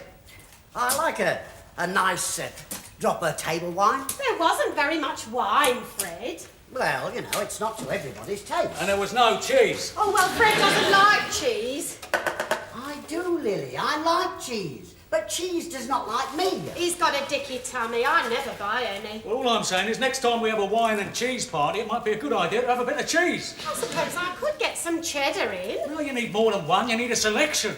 Look, Lily worked very hard on the catering front. I know. I'm just saying there should be some cheese at a wine and cheese party. All right, Howard. If that's the way you feel, come to the next meeting and bring your cheeses up there. Oh, Fred, there's something very nasty behind this chair. It's probably Sid. It's the hot pot or Marjorie's caramel surprise. I do hate to see good food wasted.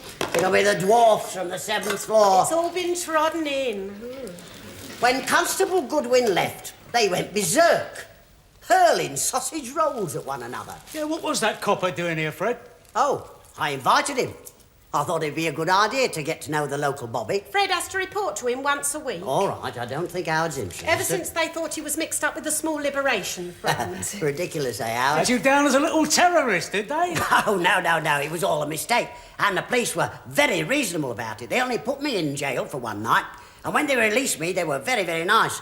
They asked me to join the neighbourhood watch scheme. Well, what's that then? Well, you know, you keep your eye on things. You watch the neighbourhood. And the neighbours? Yes. Grass on your mates? Oh, no, nothing like that. I mean, it's more of a sort of, Oh, the inspector did say something about grass on your mates. No, Lily, no. I thought that's why they let you go. Lily, just go and scrape that mess up. Civic duty, Howard, that's all. I'm not putting up with it any longer. It's a disgrace. Oh, no, it's not a disgrace, Jenny. I mean, it's a little untidy, but we are doing our best. No, I've just been stopped by the police. I've been refused entry into Hampstead and they've ripped up my wayfarer's warrant. Well, I'm not going to take it anymore. I'll show them. I'm going to draw up a petition. Oh, that should do the trick. I wouldn't do anything rash, Jenny. Look, I'm not going to be treated as a second-class citizen anymore. I think they must have had a very good reason. I mean, I never wanted a wretched travel permit in the first place. Oh, well, neither did me and Lily. I mean, when you get to our age, you don't want to go gadding about all over the place. I don't think Jenny meant that. You see, what I mean is I object to the whole principle of travel permits just for smalls. I wanted to go to Hampstead and no one should be able to stop me going there. You wouldn't have liked it. Me and Lily went there after the coronation. Very illy. That was the start of your ligament trouble, wasn't it? Well, we don't know that for certain. My mother lives there. Oh, does she have ligaments? I'm going to draw up a petition demanding that these wayfarers' warrants be abolished. I mean, no one should have to have one. Howard, will you sign? Well, I haven't got one anyway. What's the point of me signing to say I don't want to have one when I haven't got one in the first place? But you often go north of the river. Ah, ways and means, Jenny, ways and means. Don't always need passes and petitions. There's other ways of dealing with Mr. Big. Well, Fred, will you sign? Well, no, thanks all the same, but I don't think I'll bother. Why not? Well, you know, I'm not one for politics, and Lily doesn't want to sign either. Oh, I wouldn't mind, Fred. No, Lily, you don't. No. Petitions, they're for youngsters. You people make me sick. Oh, don't talk to me about being sick. I've been throwing up all night. I'm sure it were those pasties. You don't think the 15 points might have had something to do with it? Not a bad party, though, what I can remember of it. You seem to be having a good time. One thing did puzzle me a bit, though. Why wasn't there any cheese? Look, Lily took a lot of trouble. Please don't start arguing. Sid, you haven't got a Wayfarer's warrant, have you? Yeah, of course I have. This is an obvious forgery. I know that, but it's not quite finished yet, that's all. I just need a photo. I got it from this bloke in a pub. Name, Douglas Bader. Occupation, flying ace. Height, 6'3". Bad, eh? He's got Douglas Bader on the brain. He's balmy. Oh, well, that's where you're wrong, see, clever Dick. This card will get me in anywhere. But you're obviously not 6'3". I know that, but if I'm ever challenged, I'll just say, oh dear, silly me. I forgot to put my legs on this morning. The former secretary of the British Dyslexia Association, who is currently claiming unfair dismissal against his former employers, today failed to turn up for a hearing at ACAS. He said that he went by mistake to CASA, the North London estate agents. And finally, Harry Baxter, the MP for Framfield, has refused to comment on this morning's newspaper report that he had a small lover 8 years ago. His wife, Rosemary, said, "I shall stand by my husband. There is no question of him resigning." Independent Radio News. Here you are, mate. You look a little short to me. Doreen Eckersley came round this morning just after you left. Oh, yes? She's still on about their pear tree. That was 2 years ago. These Bulgarian brogues are all higgledy-piggledy. I told her, by law, they were our pears. They were hanging over our side of the fence, so they're our property. Hell's bells, there's some moccasins got in here. She wouldn't have it, though. I said, well, according to Fenton Bressler in the Sunday Express, they are. She had no answer to that.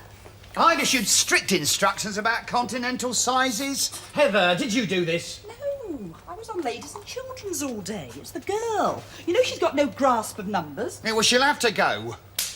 We are closed. I don't know what they teach them in schools nowadays. We're closed. Oh, my God, it's him. Who? It's your brother. Damnation! He's doing it deliberately. He's trying to draw attention to himself. Oh, I'll have to let him in. Oh, sugar! I think Gladys at the do-it-yourself shop has spotted him. Oh, we're never going to live this down. It's all right, she doesn't know he's my brother. No, but the butchers do. Gladys is always in and out of Hopkinson's, and you know what they're like. You rotten little swine. Hello, Heather. What the bloody hell do you mean? I'm sorry, Heather. He makes my blood boil. What do you mean by turning up here? Have you no consideration for others? The solicitor said you're the only person who can help me now. What solicitor? Well, I went down to the law centre because I'm going to appeal against being a small. They said that I had to try and produce a big member of the family. Well, you needn't think you're producing George. They said that because I haven't been a small for very long... You were born small. I was only reclassified a month ago. Before that, I was as normal as you. Disgusting. They said the tribunal would be sympathetic if I could produce a big brother. I mean a big brother. Well, then I'd be all right again, and I could move out of that ghetto. George, can I count on you? No, of course you can't. That'd be ridiculous. But it would really help. And if some of your friends at the Chamber of Commerce could put in a word, I was thinking of Peter Crozier. My God, you haven't brought Councillor Crozier into this, have you? Well, I just told them at the law centre that I know him. But you don't know him. You never even met him. Thank God. You don't think he'd have come to your memorial service if he'd known what you were like?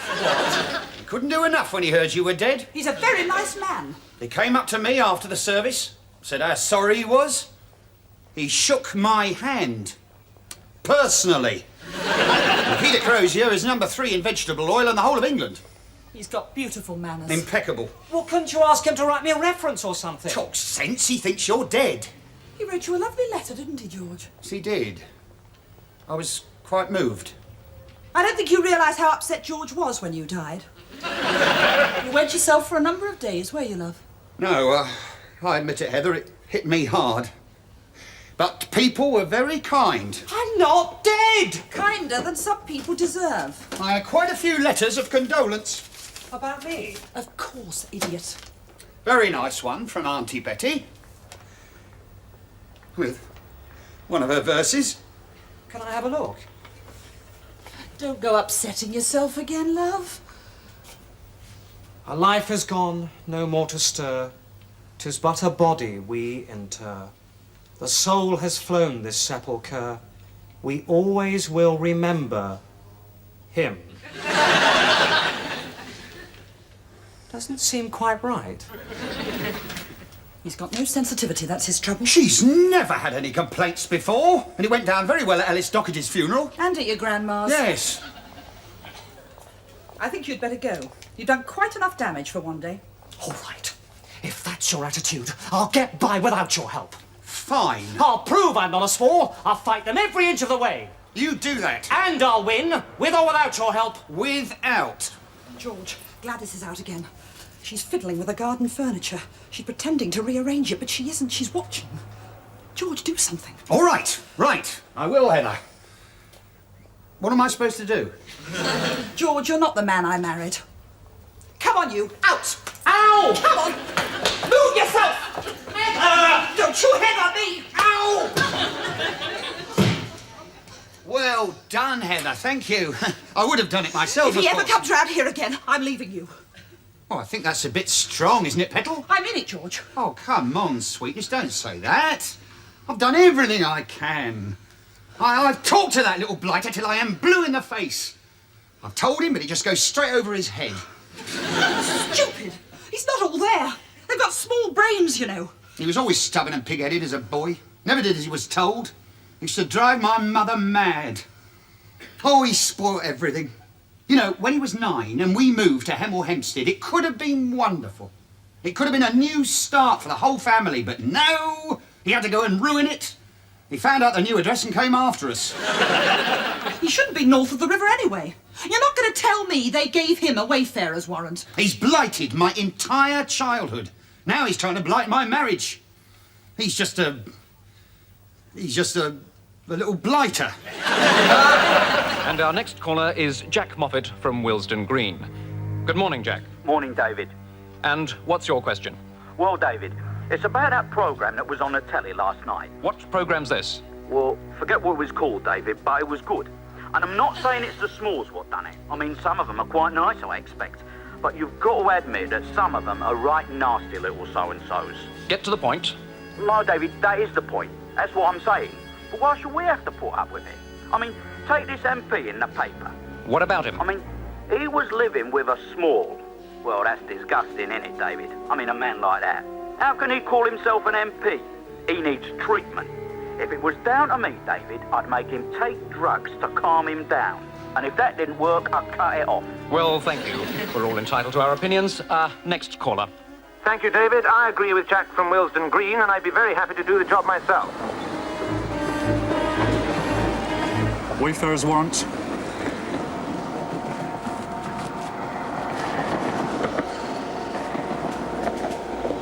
I'm sure I got it here somewhere. No, that's very odd. I don't seem to have it with me, Squire. You'd better go back and get it then, hadn't you? Oh, please, couldn't I just go across? I'm already late. I promise you, I have got one. What's your name? Guinness. Alec Guinness. Mr. Guinness, sod off home and get your wayfarer's warrant. No warrant, no way.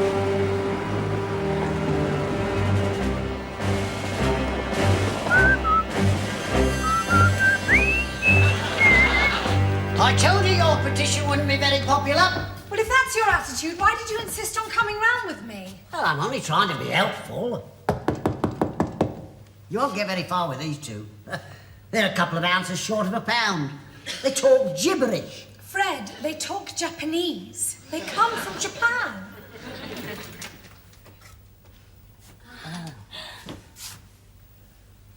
Hokey cokey. とお役人かなんかじゃありません？入っていただいてね、私たちがどんなにひどいとこに住まわされてるかよく見ていただきましょうよ。 See what I mean? Total gibberish. もう我慢できませんよ。これもう参ってましてね。さあどうぞどうぞ。 Well, this is really appalling. No, Fred. No. 見てくださいよこれ。こんなところ犬だって住みやしませんよ。この床ほれ。 Oh, thank you. You see, they really do have such a beautifully simple lifestyle. ああ、情けない。もう泣きたくなりますよ。 1,000 years of philosophy has molded these people. 私は工場を建てにここへ来たんです。私たちは何にも悪いことはしていません。それなのに逃げれば3回も捕まっていつもここへ連れてこられるんです。一体どうなってるんですか？ I was in Burma in the last war. I met a lot of your chaps. Fred, please. No hard feelings now. Okie dokie. 水のことも言ってくださいね。お風呂場の天井から漏れてきて毎日3回もボールを変えないとならないんですよ。あ、お見せしますね。 I am here about the wayfarer's warrant. ほらね、ずっと止まらないんですよ。 Thank you.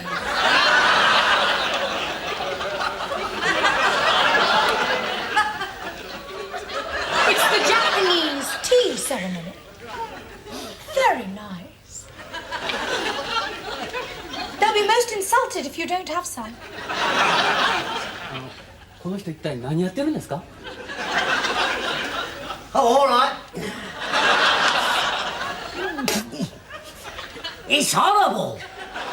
It's lukewarm. I thought it had a very delicate flavour. この人たち頭おかしいんだわ。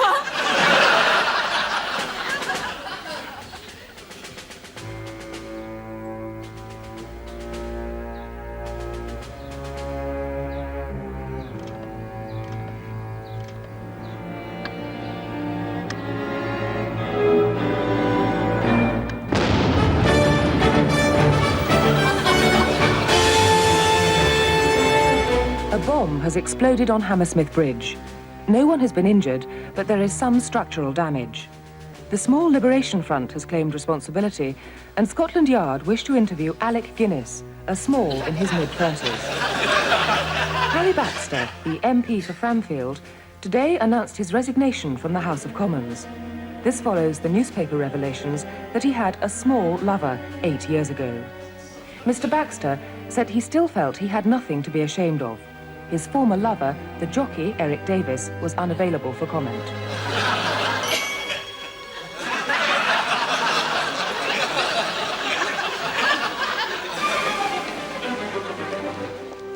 Hello, Squire. Don't call me Squire. Sorry, Chief. How's your appeal going then? Fine, thank you. Not that it's any business of yours. You don't look any bigger. I don't have to be any bigger. I've always been big enough. Yeah, well, we'll have to wait and see what the tribunal says, won't we? Tell me, did you get vertigo up there? It's no wonder decent people despise all you smalls, you know. You're all consumed with envy and malice. Still, I won't have to put up with it much longer. How's that then? I shall soon be moving out. I was talking to my brother today. He says my case is going very well. The whole family's been wonderful, very supportive. I haven't seen them round here very much. I wouldn't bring them to this hellhole. My family's very well connected. I happen to be a personal friend of Peter Crozier. Who? Peter Crozier, the councillor.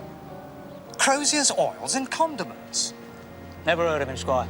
Oh, well, that doesn't surprise me. I don't suppose you people use vegetable oil. One word from Peter Crozier and everybody jumps. You really believe all this bollocks, don't you? It's impossible to have a civilized conversation with you people, isn't it? Anyway, I'm not going to waste time talking to you. It's time I got my polysperma in. I'm sure there's an answer to that, but I can't think of it at the moment. Hygrophila polysperma, stupid.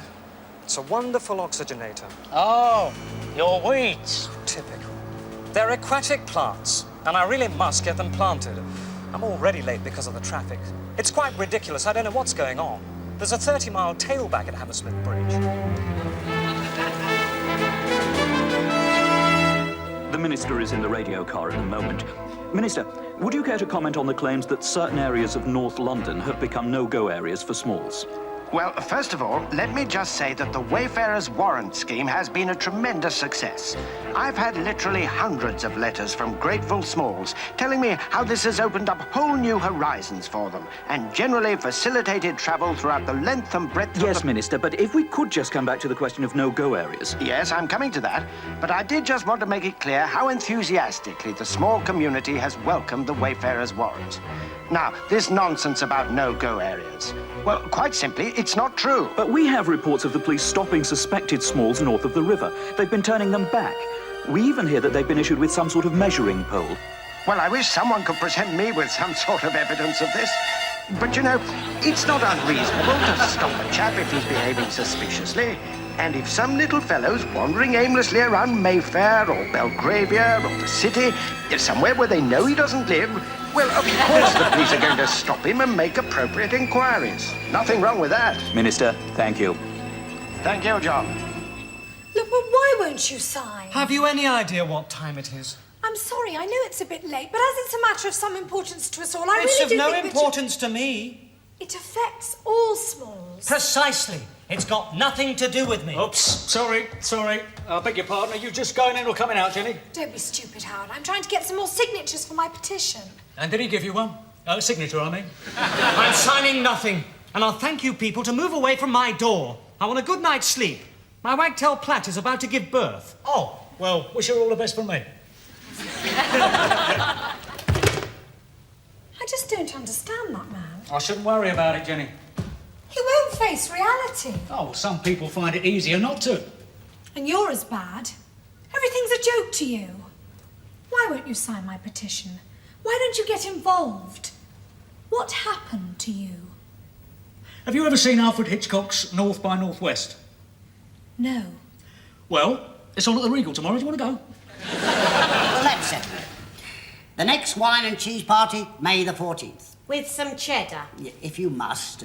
But don't go mad on the cheese front, Lily. No, all right.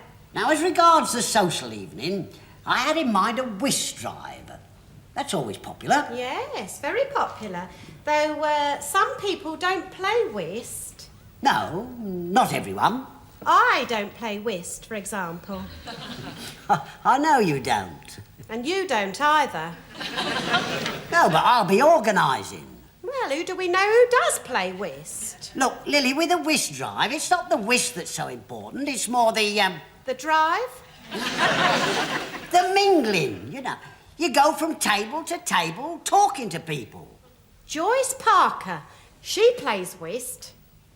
Does she? She hates it when people start talking. Well, she'll have to put up with it. Well, you know what she's like. Look, there's too many Joyce Parkers in this place, always finding fault. If you go looking for trouble, trouble is all you will find. That's very true, Fred. Not bad, is it? Was in a cracker. The first man into the lifeboat is the last man onto the shore. That's another one. I don't quite understand that one. We could have a barn dance. No, I don't think we've got the facilities for a barn dance. We'd never get the straw. Perhaps not. A nice thought, though. A dance of any kind would be nice. I'll jot it down. Oh, Fred. All right, Lily, all right. Can we be of any assistance? Keep your mouth shut. Just the two of you in here, is there? Yes. Go on, Brutus, find it, boy, find it. He's an amazing dog, that. Yeah. The way he found those explosives in them flats in Balaclava Street, he went straight up to them, under the floorboards, too. Well, he saw me put them there.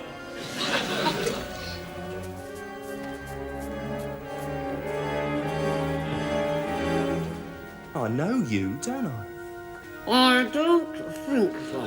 Yeah. You're DC Goodwin's narc, aren't you? No, neighbourhood arts scheme. Nothing here, Sarge. OK, we'll work our way up the building. Anyone here called Alec Guinness? We'll take 4 from here anyway. Come on, brothers. But Howard, you must see how depressing it is. I've spent so long on this petition and all I've got is 2 signatures. Oh, that's not bad. One of them's mine and one of them's illegible. All right, give it here then. Thank you, Howard. It won't do any good, though. These things never do in the end. I remember when I was a kid, my dad got up a big petition. Got everyone in the street to sign it, and that didn't really work. Was that political too? No, it's about this road they were going to build. At the end of our street, there was a big field. All the kids used to play there. The only open space for miles. Well, they were going to put a dual carriageway through it. That's terrible. Yeah, well, my dad did the petition, got about 70 signatures. I suppose it worked in a way. He saved the field. Well, there you are then. No, we lost the street. They put the road right through our front room. My bedroom became the northbound carriageway.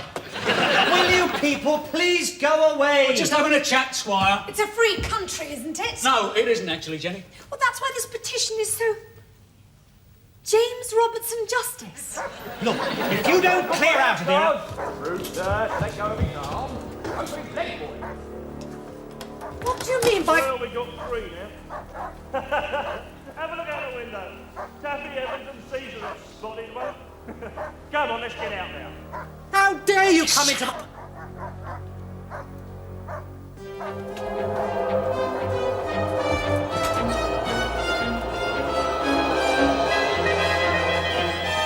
Seize him, Caesar!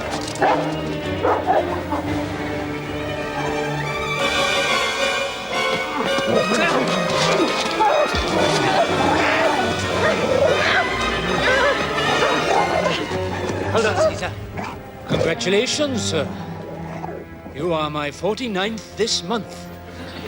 One more, I win the sweepstakes, eh? Now, you wouldn't like to run away again, would you? Poor devil. And just because he's a small. Well, he must have done something wrong. Yeah. He didn't run fast enough. They've got small bodies and small minds. They're all small fry and small time. They're the lowest of the low. They refuse to grow, you know.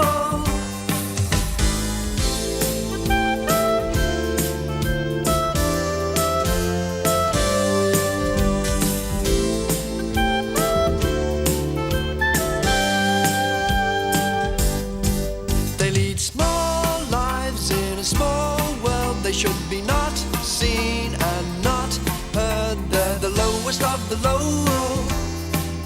They refuse to grow, you know.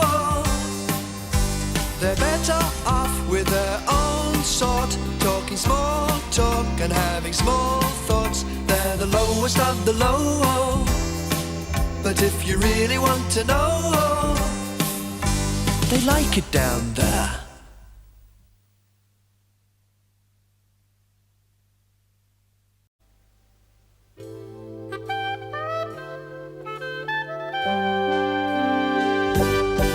They've got small bodies and small minds. They're all small fry and small time. They're the lowest of the low.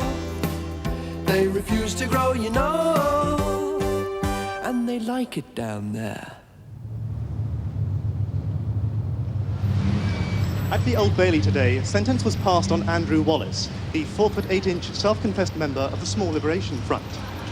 He is to be detained at Her Majesty's pleasure for his part in the attempt to sabotage the tall ships race. He's been committed to Broadmoor's new Tom Thumb Wing, a secure hospital for the insanely small. Excuse me, Mr. and Mrs. Wallace, how do you feel about the sentence imposed on your son? Well, naturally, I'm a bit upset. Did you know he was a member of the Small Liberation Front? No idea. But you knew that he was a small, that he'd never grown to a decent, acceptable height.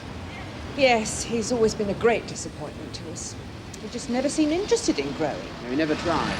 We did all we could for him. I bought him the complete set of Biggles books and he wouldn't read them. He kept wanting his Wee Willie Winky, and that's at 14. And he liked Little Bo Peep and Little Jack Horner. Anything little. He thought Biggles was above him. So you weren't really surprised at the way Andrew developed, or rather didn't? Well, I never thought he'd get mixed up in this small terrorist stuff. I wouldn't put anything past the little bugger. Pure Perry Mason. Your worships, I have come before this tribunal today to appeal for justice. I ask you, do I look like a small? Because of an EEC directive, I've recently been reclassified as a small and forced to live in squalor south of the river. I'm slightly over 5'1". I was not built for a life of servitude. I am not a slave. I am free on Saturday.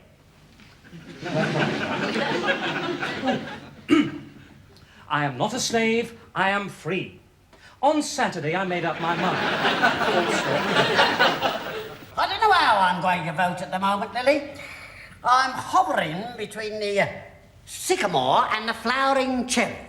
I'm going to vote for a rhododendron bush. You can't do that, Lily. We've only got permission for a tree. Oh. Excuse me, sir. Sorry to interrupt, but can I be of any help at all? I shouldn't think so. No, of course not. But I'm afraid that the lift doesn't work. Damnation. I want Roy Pink. He's on the 14th floor, isn't he? Yes, sir, the 14th. Oh, God. Look, my car's outside. Keep an eye on it. Lily, go and keep an eye on the gentleman's car. Right. There's a very nice midget on the 8th floor, sir.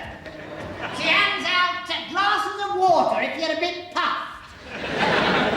I wonder who he is. I don't know, but you can see he's somebody important.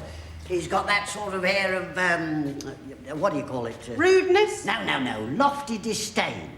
It's good breeding. I wonder what he wanted with Mr. Pink. You better not ask too many questions. Curiosity killed the cat. And that is justice. And those are not my words. Those are the words of Abraham Lincoln. 13thly, Mr. Chairman, I would remind the committee that... Oh, damn. All right. Oh, George, what a surprise. It's very nice to see you, but I didn't think you were coming here again. Don't think I wanted to come.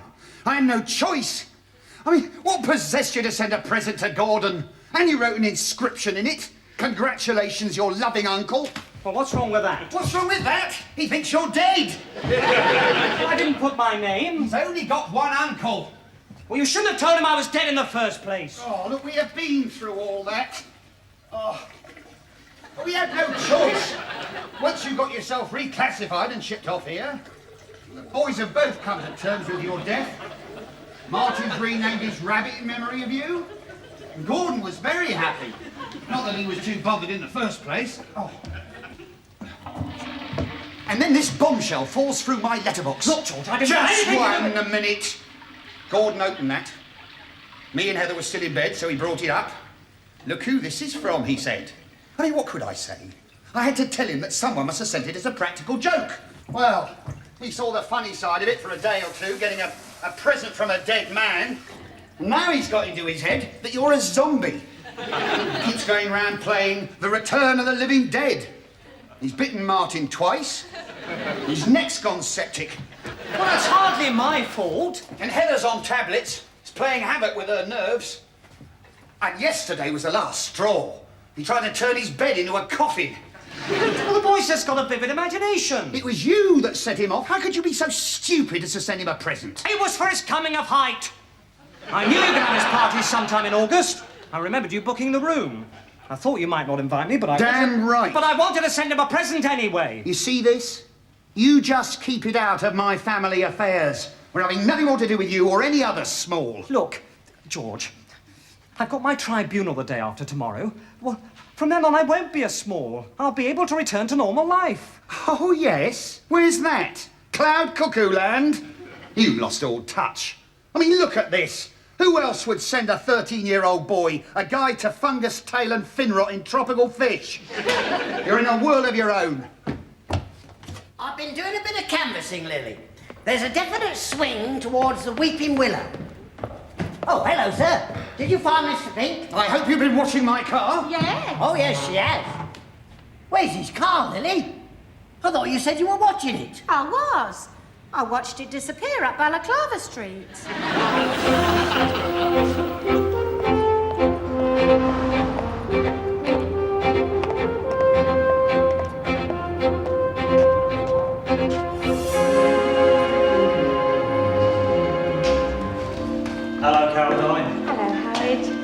How's my little dolly with the lollies? I'm all right for tubs, but I can't get my hands on any mivies. I know the feeling.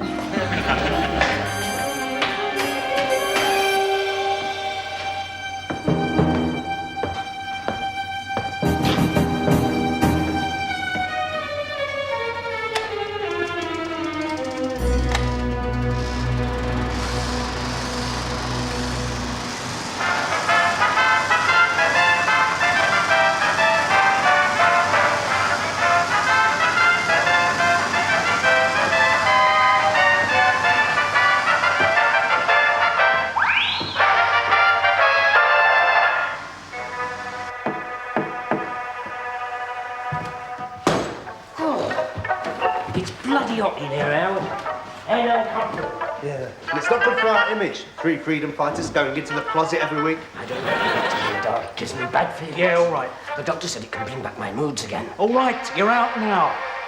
Let's get down to business. First of all, I expect you've all heard that Andrew Wallace got sent down today. Yeah, poor Andrew. It was a great idea too, the tall ships race. No, it was not a great idea. It was a stupid, uncoordinated cock-up. And from now on, we choose our targets properly. Hit Mr. Big where it hurts. What about Little Hampton? What about it? Well, why don't we blow it up? What for? Well, it's a symbol, isn't it? The name, Little Hampton. I mean, it's an offence to smalls everywhere. And in the case of dwarfs, factually incorrect. Now, that's the kind of bloody stupid nonsense that got Andrew Wallace arrested. We need something that will galvanise support behind us. Why don't we just kill a few people? I can get a Thompson gun. I've told you before, no. Indiscriminate murder is not a vote winner. We're not getting the support we need as it is. I think our image is all wrong. What? Well, the name. The Small Liberation Front. The SLF. You try saying I'm a member of SLUF. SLUF. What we want is one of those synonyms. Look, if you don't fancy blowing up Little Hampton, how about Biggin Hill? No! No, it's not synonym, is it? It's onomatopoeia, where the initials stand for words. You call yourself something that sounds good, like fist, or fight, or strike. Look, we call ourselves the Small Liberation Front because that's what we are. We stand for the protection and civil rights of small people. No, it's not onomatopoeia either, is it? Onomatopoeia is when you get like the forest ferny floor. That's alliteration. Oh yeah. Anyway, I think people would like it if we had a better name. That's what we want. What we want is a bit of discipline here. We should be deciding what we're going to do, what we're going to attack. I can get a roasted machetes and a bazooka. Thanks all the same, but not at the moment. Look, we really want to attack somewhere symbolic. Somewhere where you'd hit Mr. Big, but you wouldn't affect your own people. I say, nuke them all. Let God sort it out. He's psychotic. Do you know that? No one calls me psychotic. At least they're all dwarfs. I do not take it from abroad. What have you got against dwarfs? Right, that's it. Shut up. Don't give me all this crap about a Saatchi and Saatchi style revolution or mad schemes to blow up the world or symbolic gestures where our people don't get hurt. I don't care who gets hurt as long as we win. And we will win if we hit and run. So shut up and listen to me. I'll tell you where we hit them next. And this is what you do. You still haven't told me what Roy said yesterday. Not properly, anyway. Heather, I have been backwards and forwards to that police station trying to find my car. I think that is rather more important than what that little blighter has to say for himself. There's still some bolognese on this. I don't know why we don't have a dishwasher. Doreen Eckersley had one when they first came out. Did you make him swear that he'd never try and get in touch with Gordon ever again? Yes, on the Bible. Because I'm not having another week like this again. I had awful trouble trying to get him to go to Scouts this evening. He said he wouldn't go out in daylight. Would Martin give you back the garlic? No. It's his stupidity in sending Gordon a coming-of-height present that I can't get over. Especially under the circumstances. He seems more concerned with his blessed tribunal than Gordon's welfare. Your brother is selfish to the core. Will you get that? I'm going upstairs to have one of my tablets. 6084. Yes, this is George Pink speaking. Oh, hello, Sergeant.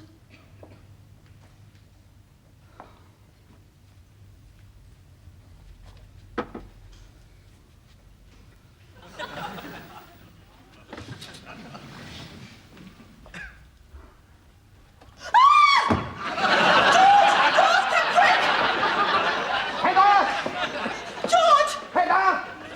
What? What is it? He's driven a stake through Sooty don't upset yourself. It's only a prank.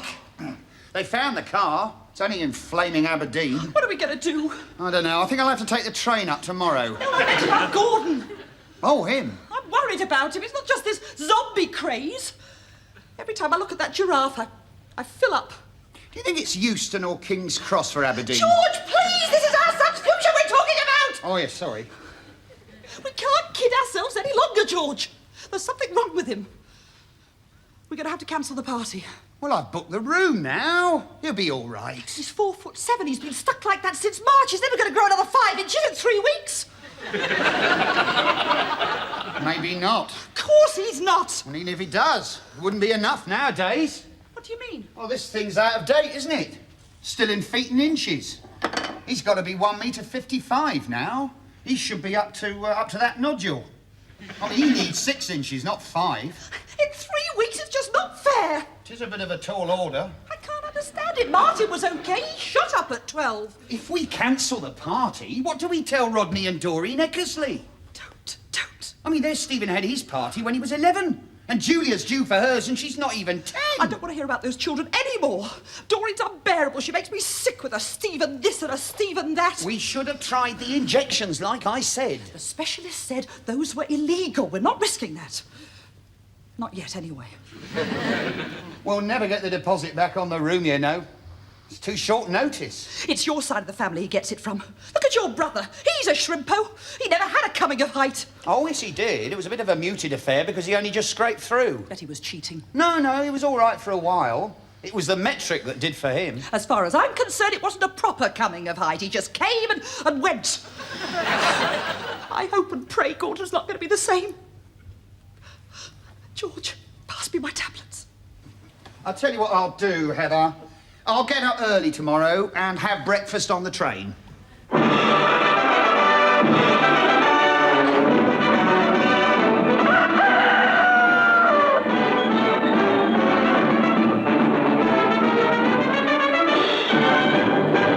It's been a busy week for the Height Registrar at Budley Salterton. The entire second year of the local comprehensive school made the grade on the same day. Meanwhile, down at charming Rosebud Cottage, old-age pensioner Mrs. Edith Pegg is getting ready for her big day. Edith's really excited. She knows that she's been shrinking at a rate of knots for quite a few months now. Not so long ago, the former district nurse was a strapping 5'6" inches. But look at her today. Not long to go now, Edith. Over the last 12 months, those inches have simply slipped away.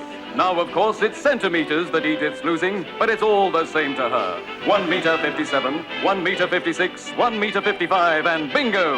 This morning, she finally dipped under the limit. Whoops! There she goes. Edith can hardly contain her excitement. She's had her bags packed since Wednesday. Yes, sirree, Edith's a game old girl, and she's always ready to try something new. Incidentally, Edith's grandson, Timmy, goes to the local comprehensive school. Yes, you've guessed it. He's one of those lucky youngsters in the second year. So, as Timmy goes up, Grandma comes down. It's out with the old and in with the new. Yes, sirree, it's been quite a week for the Pegg family, and quite a few of the clan have turned out to wave goodbye to Grandma. There she goes, off to pastures new. Thank you, ladies and gentlemen. Now, I'm sure you all know that this place, being as it is, news travels fast, etc. And it probably will come as no surprise to many of our number when I tell them with great pleasure and no little pride that... We're going to get a tree. I wanted to tell them. Sorry? We are going to get a tree. See, you've spoilt it now. Well, I don't want a bloody tree. So you've been saying for weeks on end. I hate trees, they're dirty things, they attract dogs. Mr. Chum! Just a minute, Jenny. Sydney, I rule you out of order. I am listening to no more of your nonsense, dickhead. I did not hear that. He said dickhead. All right, Lily. Now, as I say, the tree has come through. And this evening we have to choose from one of the following options. 1, a flowering cherry. 2, a sycamore. And 3, a weeping willow. Now, this is no light matter. So before you decide, I want you to weigh up the pros and cons.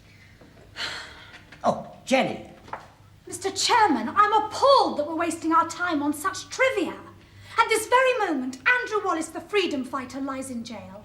What has that got to do with the tree? A man's life is at stake. It's far more important than a ridiculous tree. Hardly ridiculous, Jenny. It took months of negotiating to get one. And birds. Trees attract birds. Birds just sit at branches, then do it on your head. Lily, strike that off the minutes. Oh, I haven't got that far yet. I'm only up to, dickhead. お願いです。誰か助けてください。仕事できたのに、まるで悪夢ですよ。こんなところに何週間も閉じ込められちゃって。私たちは何も悪いことはしていません。あなた、どうしたらここから抜け出られるんですか？この人たちに聞いてくださいよ。私はただ東京に帰りたいだけなのに、どうしていつもお巡りさんに捕まったりするんですか？これもこんな状態ですから、せめてお医者さんだけでも呼んでいただけませんか？東京に帰りたい。 They seem a bit upset. Do you think there's something we should do? Jenny, since when did you speak Japanese? That is obviously a vote for the Weeping Willow. Hello, Squire. Coming to the meeting? I've got no time for your silly little meetings. I've got quite enough on my plate with my tribunal tomorrow morning. Ah. Well, if you want my advice... I don't need your advice. Do you know where there's a decent library? Friswell Street. Oh, I've just been there. It's hopeless. Hardly had any books at all. Oh, well, it's not for reading. It's for little old men to keep warming. A few tatty magazines and a handful of dog-eared children's stories. Well, they don't give us any new books. I wanted the speeches of Abraham Lincoln. Oh, well, that counts as a new book round here. Or failing that, the speeches of Demosthenes, or Voltaire, or Winston Churchill. In fact, anything by anyone famous would have done. All they had to offer was Bobby Charlton's bumper book of soccer. That's a good book, that. I've had it out several times. You'll find the chapter on the long ball from midfield particularly riveting. You shrimpos make me sick. Come on, Fred. Order, order, please, Jenny.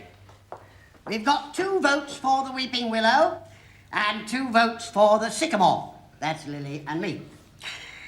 And nobody seems very keen on the flowering cherry. Now, it's a pity that the rest of you don't seem to want to vote either way, because this is deadlock. Howard. Your vote will decide it. All right, Howard? I abstain. Oh.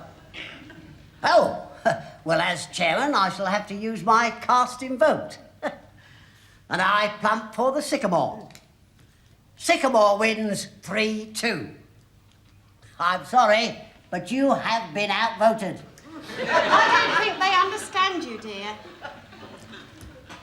You have been outvoted. We get Sycamore. Bye-bye, Weeping Willow. Okie dokie. もう我慢できないわ。こんなところ、私帰ってしまいますよ。お金だったら日本にたくさんあります。私はお金持ちなんですから。ここから逃がしてもらえるんだったらいくらでも払います。 Some people are just bad losers. Well, it's a beautiful morning here in London. North of the river, it's bright and sunny, and the forecast is for a warm afternoon with a high of 22 degrees Celsius. That's 72 degrees Fahrenheit. There's just a suggestion that there might be a thunderstorm in the early evening. Let's hope not. We haven't got a report for south of the river yet, but I don't suppose many of our listeners are too bothered about that, are they? Gloria Honeyford's special guest this afternoon is Declan O'Grady of the Irish Tourist Board. He'll be talking about the alarming decline in tourism to the Irish Republic this summer and his plans to reassure the Americans and Europeans who are staying away in their droves. He claims that reported sightings of the little people in Connemara have been widely exaggerated and that actually they represent no real threat. Gloria will also be asking him about the new measures introduced in the Doyle to fill the glens and hedgerows with traps in an attempt to exterminate the little people once and for all.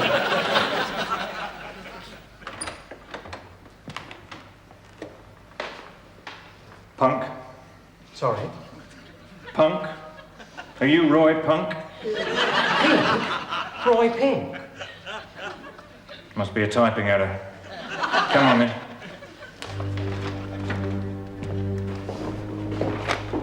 Good morning. Sit there. Roy Pink, ma'am. Case 87. Claiming reclassification error. Petitioner claims he is over 1 metre 55.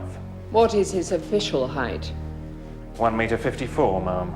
Then what's the basis of his claim? God knows, ma'am. Anything known? One previous conviction, ma'am. Possession of obscene and seditious literature. They weren't my books. I did explain. What were the books? Little Women by Louisa M. Alcott. Doesn't look very promising, does it, Mr. Pink? Your Worship, when you hear what I have to say, I am sure you will agree that I am not now, nor have I ever been, a small. Are you 1 metre 55? Not quite. The man's a half-wit. I was never small in feet and inches. Don't raise your voice to me, young man. Fellow's balmy, needs a medic. Ought to go and see a shrink. Well, I suppose we'd better hear what he's got to say for himself. Carry on, Mr. Pink. Thank you, Your Worship. Your Worships, I have come before this tribunal today to appeal for justice. I ask you, do I look like a small? Yes. Now sit down and shut up. But I haven't started yet. We've heard quite enough, thank you. If you'd like to wait outside while we consider our verdict. But what about Abraham Lincoln and the new birth of freedom? Voltaire and the right of free speech? Bobby Charlton and the dangers of the offside trap? The man's obviously small. I don't know why we waste our time with these people. No, I've never seen a more obvious mid-Joe. And I've been out east. I've seen things out there that would make your hair stand on end. Whole families of them didn't reach up to my inner thigh. Well, I suppose we'd better give it the usual 10 minutes. They like to think we're giving their case due consideration. Yes, fine. Oh, I heard a good one at the club the other day. About this little shrimpo kiddie. Wanted to be a brain surgeon. Didn't make it, of course. Only grew up to be a gynecologist.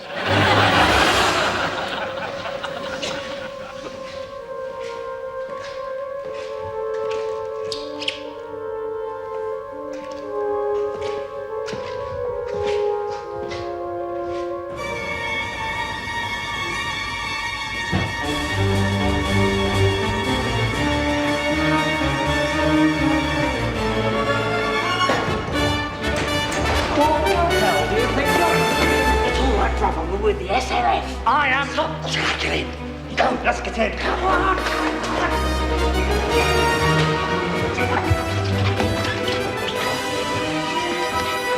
Find it. Yeah, of course I bloody will have. Right, there and there. I could have gotten a flamethrower and a tanker full of 4-star. That really would have created a blaze. Get him now. No, he's one of us. Just get him out of the building. This place is going to go up in a minute.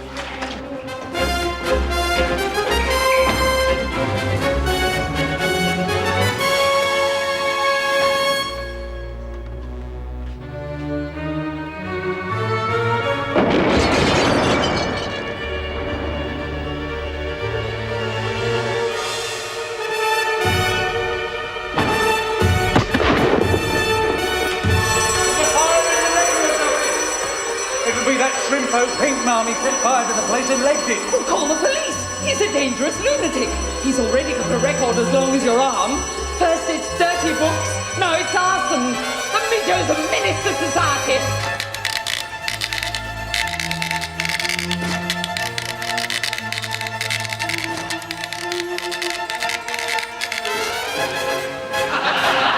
And in the years to come, this mighty tree will flourish and prosper long after we have gone. And future generations will look at it and say, I know that I shall never see a thing as lovely as a tree. Thank you. Thank you very much. Very good, Fred. Yes, I thought it went down quite well. Shame some of the others didn't turn up. Well, that is their loss. Pity we couldn't get a sycamore. I told you, Lily. This was the only one they got in stock. I had to take pot luck. What kind of tree is it? Well, nobody seemed to know for sure. Looks like a dead one to me.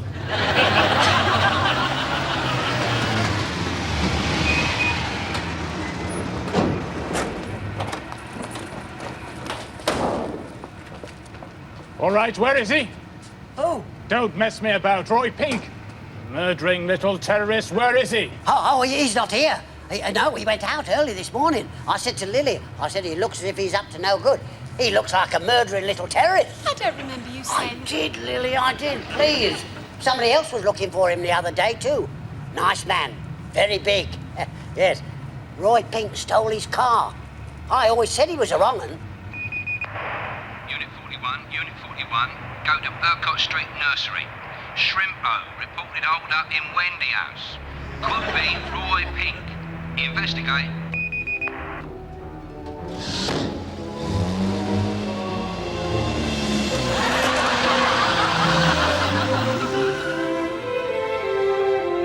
He's broken it. Lily, you can't make an omelette without breaking eggs. They've got a madman to catch.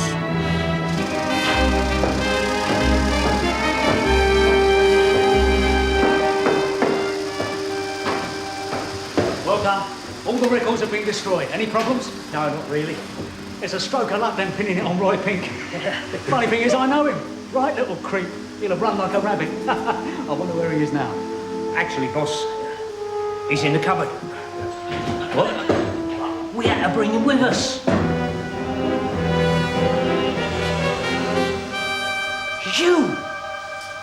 You're a mad midger. I should have known. I always Shut him thought... up. I need time to think. Can I just ask one thing? What? Does anyone know the result of my tribunal? Because it was going very well till you burned the place down.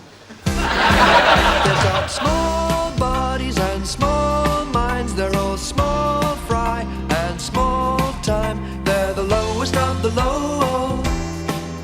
They refuse to grow, you know.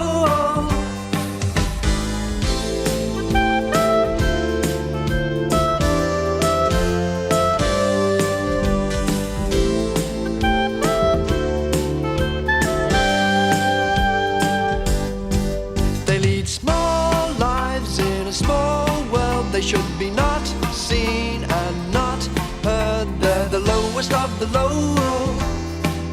They refuse to grow, you know. They're better off with their own sort, talking small talk and having small thoughts. They're the lowest of the low. But if you really want to know, they like it down there.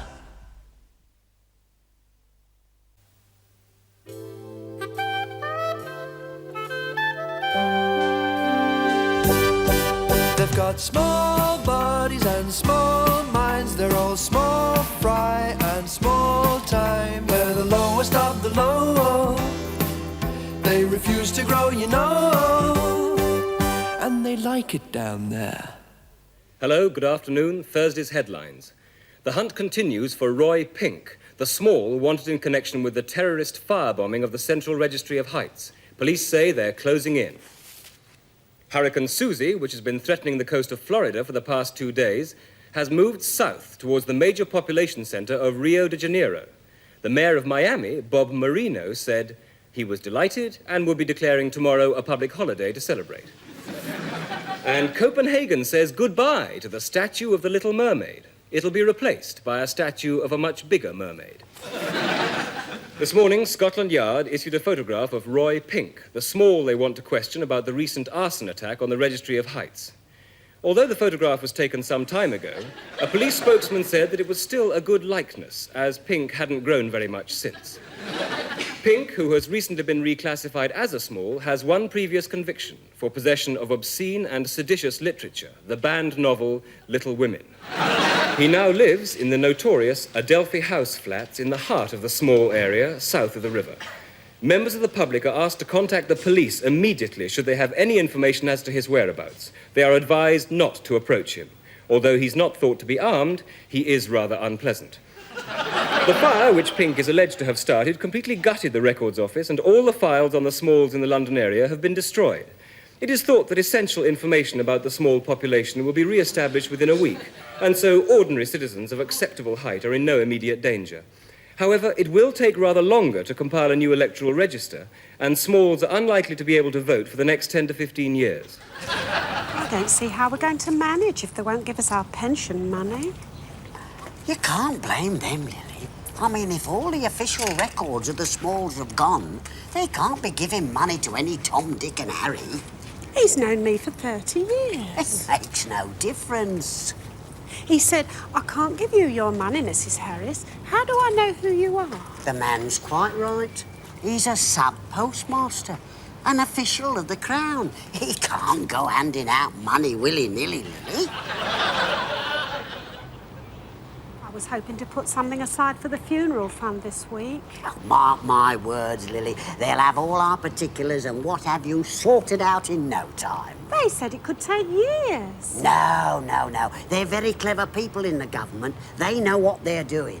Well, I hope they hurry up about it. 'Cause we're going to be in a real pickle if they don't. Well, it's not their fault, Lily. It's that madman, Roy Pink. He's the sort that gets Smalls a bad name. I wouldn't like to tell you what I think about him. Oh, you already have, Fred. You said he was an out-and-out. And a flaming little lunatic. Oh, not you. Oh, no, not you. Fred Harris, chairman of the Residents' Association. Pleased to meet you. Got another egg and cress? I expect you're from the council, aren't you? Nah. Do you want a piece of gala pie? What's that then? Just pie, innit? Pie? Pie with an egg running through it. I can't remember when that lift last worked. Nothing wrong with the stairs, Lily. Keeps you fit, eh, chaps? I didn't know it was called gala pie. Yeah, I think so. Do you want some? Nah, I don't like it. Must be very skillful work repairing lifts. Piss off, Shrimpo. Oh, yes. Come on, Lily, hurry up. Don't keep the gentlemen from their work. All right, Desmond, wait outside. Hello, Squire. And how's public enemy number one? Get you with this, you shrimpo swine. They've been saying on the radio that I'm a terrorist, that I'm in the Small Liberation Front. Robin Day's just described me as a pawn king. Sick. Well, how could they think I burned down the records office? Oh, well, you were there, Chief. I was there for my tribunal hearing. They must know that. It was you, did it? Not me. I was miles away. All right, not you personally, but you ordered it. I'm completely innocent. Oh, I know that, and you know that, but that won't make any difference when they give you a one-way ticket to Alcatraz. You must be mad to think you're going to get away with this. Well, I'm going to tell the police all about you. Somehow, I don't think they'll believe you. They've marked your card. You've become quite a celebrity back at the Delphi House, you know. Jenny's decided she quite fancies you now. She did have you down as a bit of a woofed-up. Oh, what? Now she's got you down as a cross between Rambo and Karl Marx. Everybody's talking about you. Fred says he always knew you were a wrong one. Says you got tiny earlobes, and that's a sure sign of a murderer, so he says. Why did your men have to drag me with them? Why pick on me? Well, it's like Mount Everest, isn't it? It's because you were there. But it just isn't fair. Of course it isn't fair, it never is.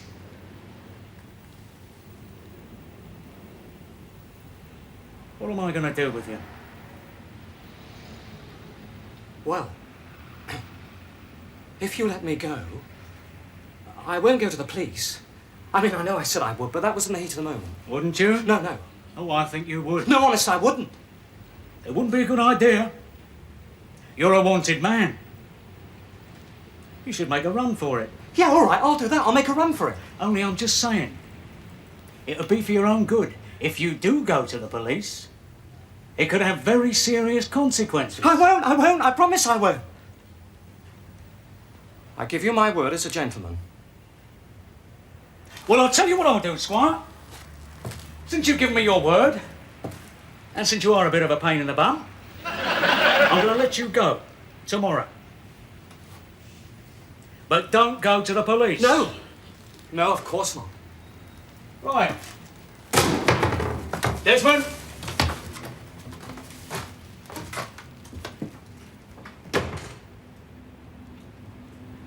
fix you. I don't know why I didn't think of this before. If I send in a proper list of names, it'll save them no end of trouble. Joyce Parker couldn't get her widow's pension today. Yes, well, if I put her name down, she'll be all right then. She said Edna Willis has had her disability money stopped. Well, I don't know whether she was entitled to it in the first place. She's got an artificial hip and a pacemaker.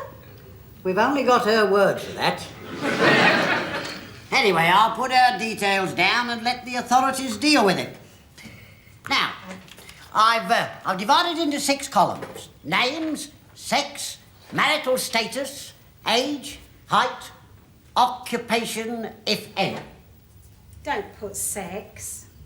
Why not? Well, some people might not like it. Anyway, you don't need it. Not if you've got the names down properly. No, I suppose not. Oh, but I've got 6 columns. What am I going to put in the other column? Oh, just leave it blank. You can't do that. It'd cause chaos. Well, put favourite colour or likes and dislikes. Oh, don't be ridiculous, Lily. What's that got to do with it? Anyway, I've just thought.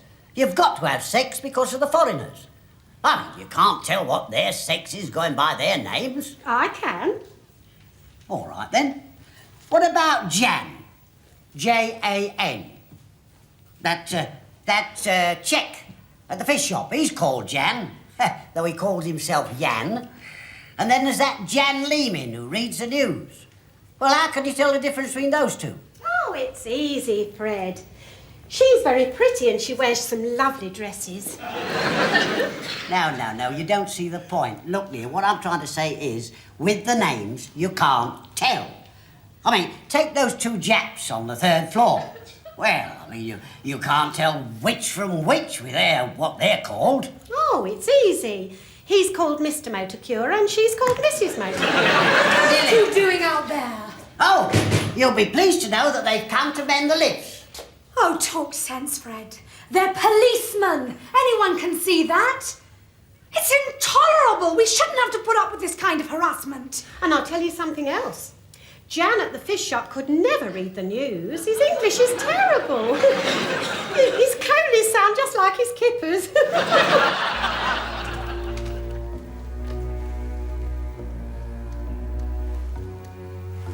大丈夫だ。誰もいない。本当にうまくいくのかしら。行くさ。今度こそ逃げ出してやる。任しとけ。あなたがこんなところに工場建てようなんて思わなかったらよかったんですよ。本当になんてひどいとこでしょ。元気出せよ。もうすぐ東京で帰るんだから。バイト持ったか？はい、今持ってきます。変装のくれたカバンも忘れるな。はい。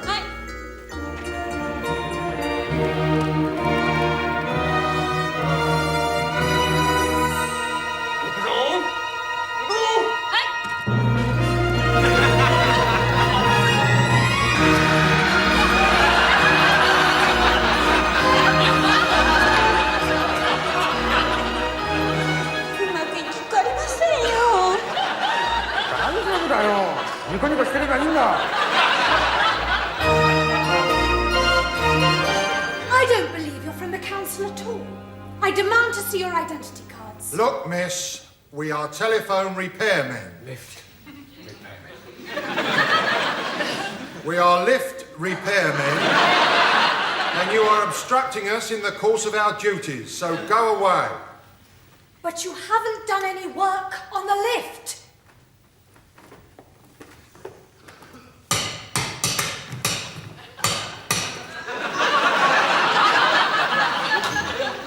Happy now? What's the matter with you? Nothing, mate, nothing. I just came over a bit chilly. There's a bit of a nip in the air. See if you can manage a piece of toast, dear. I couldn't eat a thing. Well, you must try and eat something. I'm too upset. Oh, well, try later. Maybe I'll just try a biscuit. Oh, good. Oh, George, you should have put these on a plate with a doily. Honestly, you'd think you were brought up in a slum the way you carry on sometimes. Don't go on, Heather. Nobody's going to come around at this time. That's not the point. It's a matter of standards. It'll be milk bottles on the table next. Makes me wonder if something of your brother hasn't rubbed off on you. Oh, now, Heather, that was unkind. I mean, you know, Roy and me are chalk and cheese. I'm head and shoulders above him. If I could get my hands on that little devil after what he's trying to... I'm sorry, It's just that I'm overwrought with all these newspaper reporters and people stopping and pointing at the house. Yes, well, they've all gone now. I've now told that family at the gate to buzz off. They've been there since 10 o'clock this morning, eating sandwiches. They kept shouting, "When's the Shrimpo going to show?" I never felt so ill. Yes, well, I'll be here tomorrow. I've told the girl that I'm closing up the shop until further notice. We need to get away for a few days where no one knows us. I dread to think what this is going to do to trade. The shoe world has a very long memory. One whiff of scandal and you're finished. You can't run away from trouble in shoes. It's a good job we sent the boys away to your Auntie Betty's. Oh, just a minute, dear. I think we better watch this. And just before we close, a quick look at tomorrow's headlines. The Daily Telegraph leads with the hunt for Roy Pink. Their headline is SLF bomber, police anticipate arrest. Daily Mail leads with the same story, but with a slightly different angle. Their headline is String the Shrimpo Up. And they go on to argue it's time to get tough with terrorists, especially the Vice Baron Roy Pink.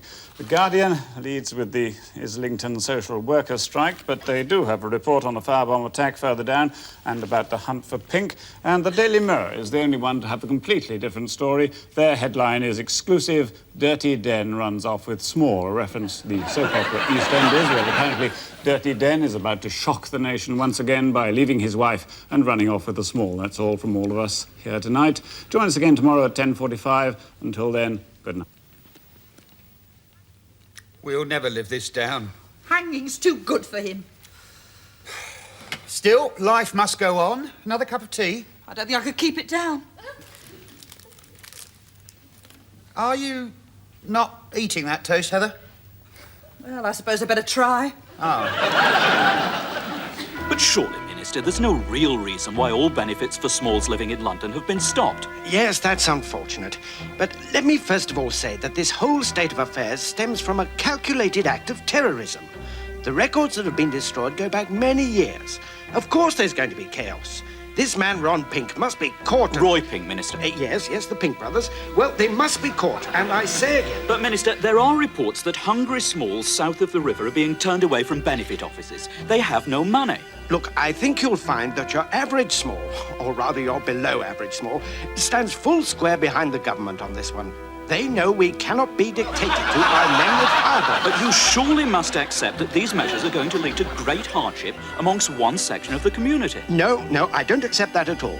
All the counter-clerks in benefit offices are being paid exactly the same money, even though they're just sitting around with nothing to do, on holiday or whatever. No, I meant it will create hardship for Smalls. Oh, sorry, yes, I see. Yes, it is tough for them, but then they're used to it.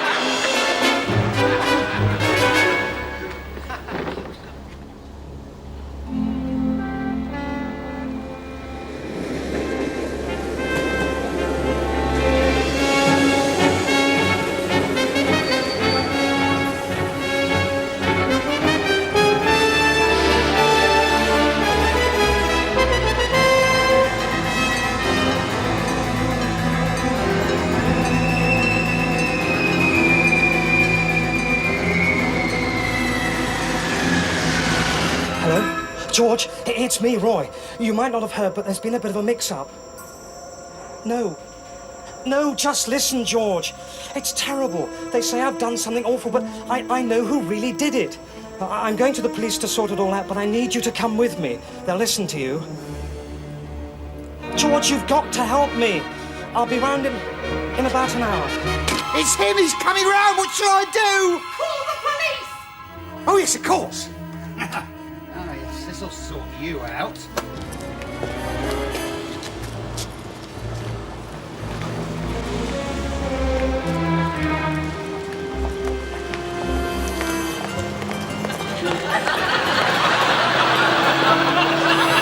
All I'm saying is I went down for my gyro and the bastard wouldn't give it me. I said, what am I supposed to do then? I'm unemployed. He said he didn't give a monkeys, the bastard. Sydney, I am not going to tell you again about your language. Never mind the bleeding language. Do you know, they wouldn't even give me my dad's old age pension. Your dad's been dead for years. Yeah, but they don't know that. It's 38 quid a week. Sid, there are a lot of other people worse off than you are. I want to talk about my hardship fund. It's terribly important. Just a minute, Jenny. Sydney, do you realise you could go to prison for that? I've a good mind to report you. You've got to remember, I am still a member of the neighbourhood watch scheme. Fred, you're an Uncle Tom. What's she talking about, your Uncle Tom? You haven't got an Uncle Tom.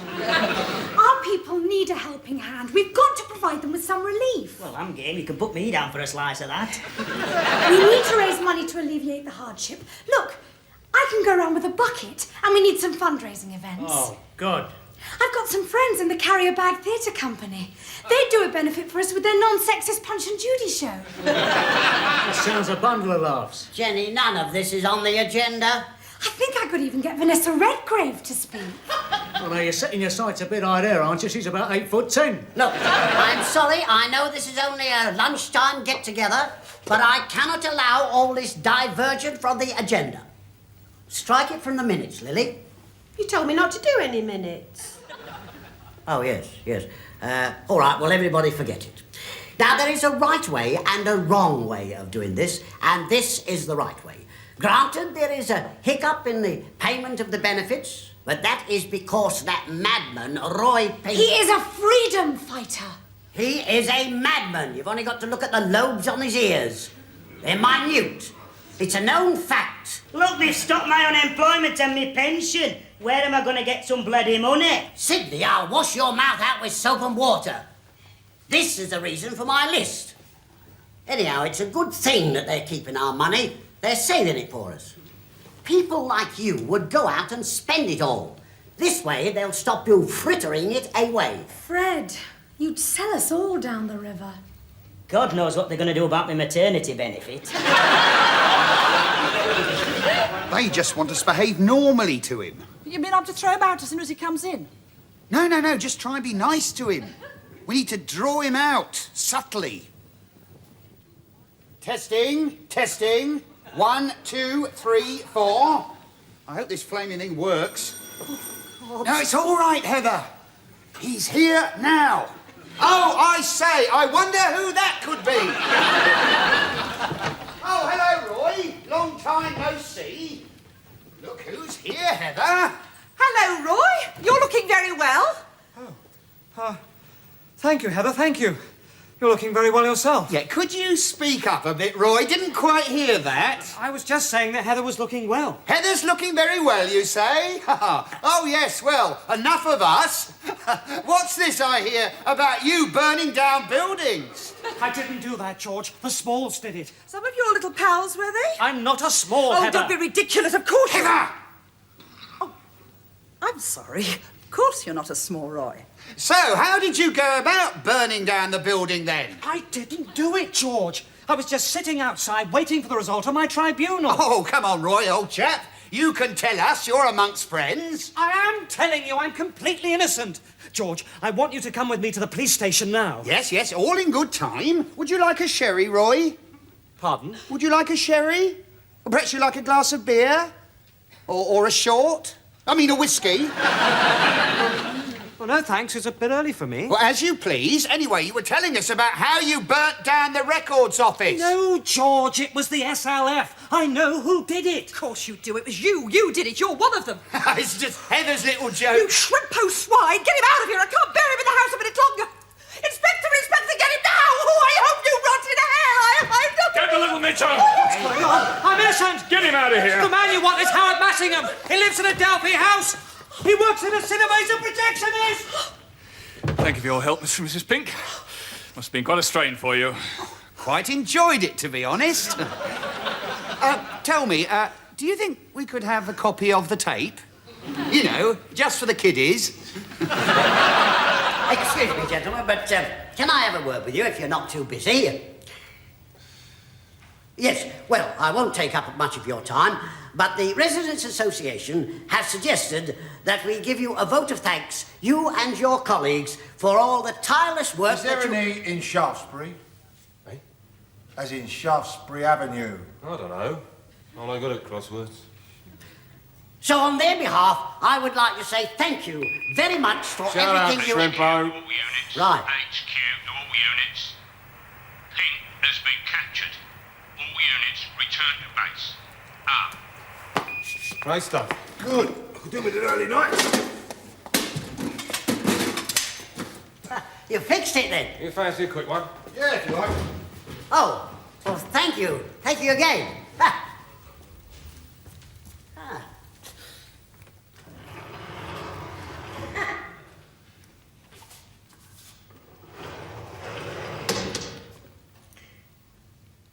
Oh, that's funny.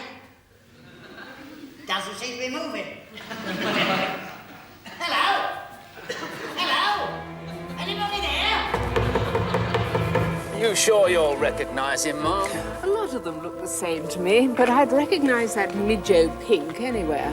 He came before my height tribunal, claiming he wasn't a small. Ridiculous. Just walk along the line, Mom, and if you see him, please point him out to me.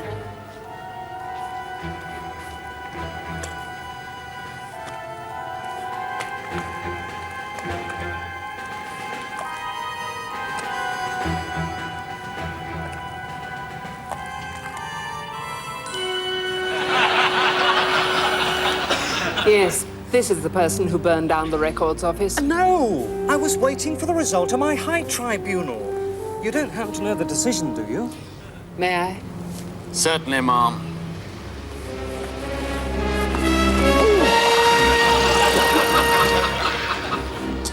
Makes you feel better, I always find, Mom. Yes.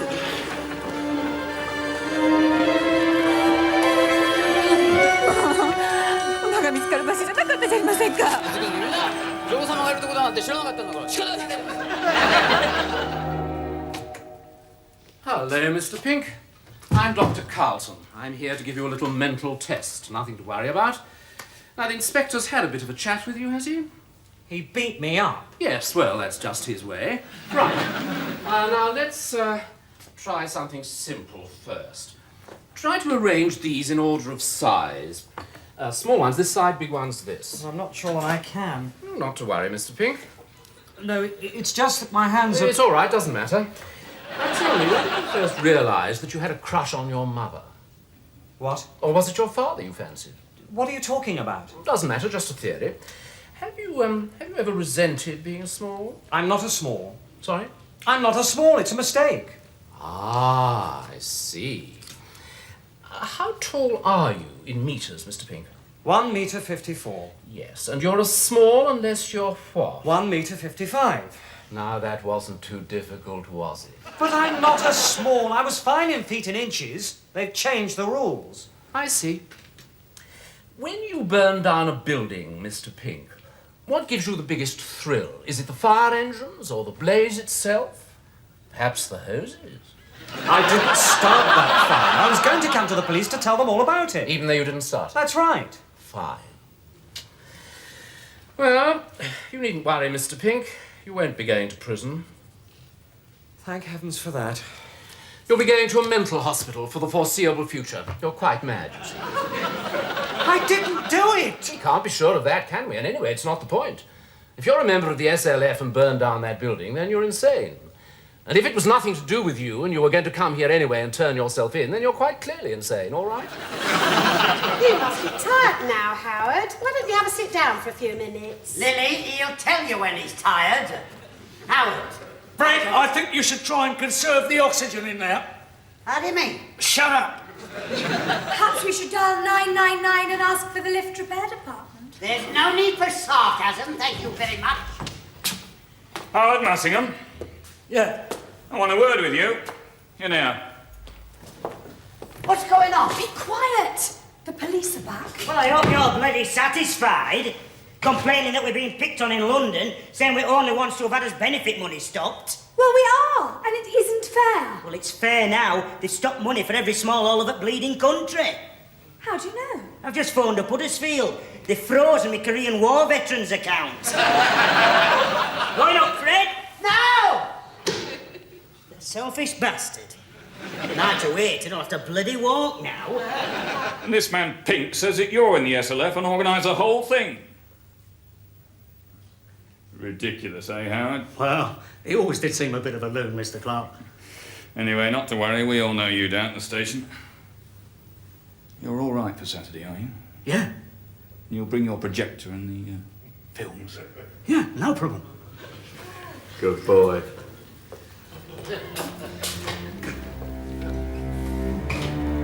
It's a classic case, you see. Your brother has delusions of height. He's never accepted that he's a small. I always said to my husband that he had ideas above his station, Doctor. Yes, that is correct, she has.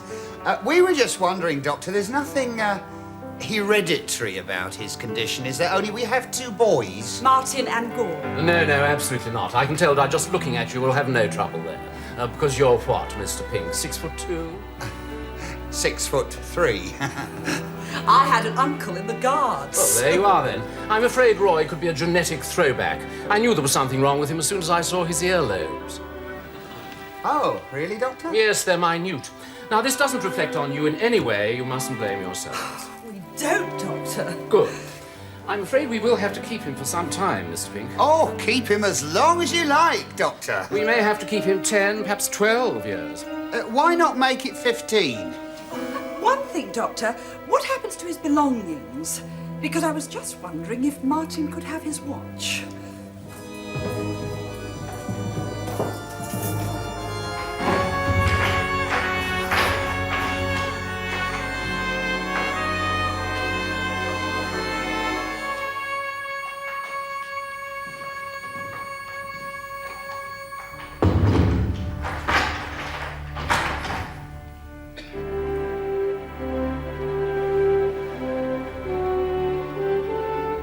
There seems to be some mistake. I'm not a small. They've got small bodies and small minds. They're all small fry and small time. They're the lowest of the low. They refuse to grow, you know.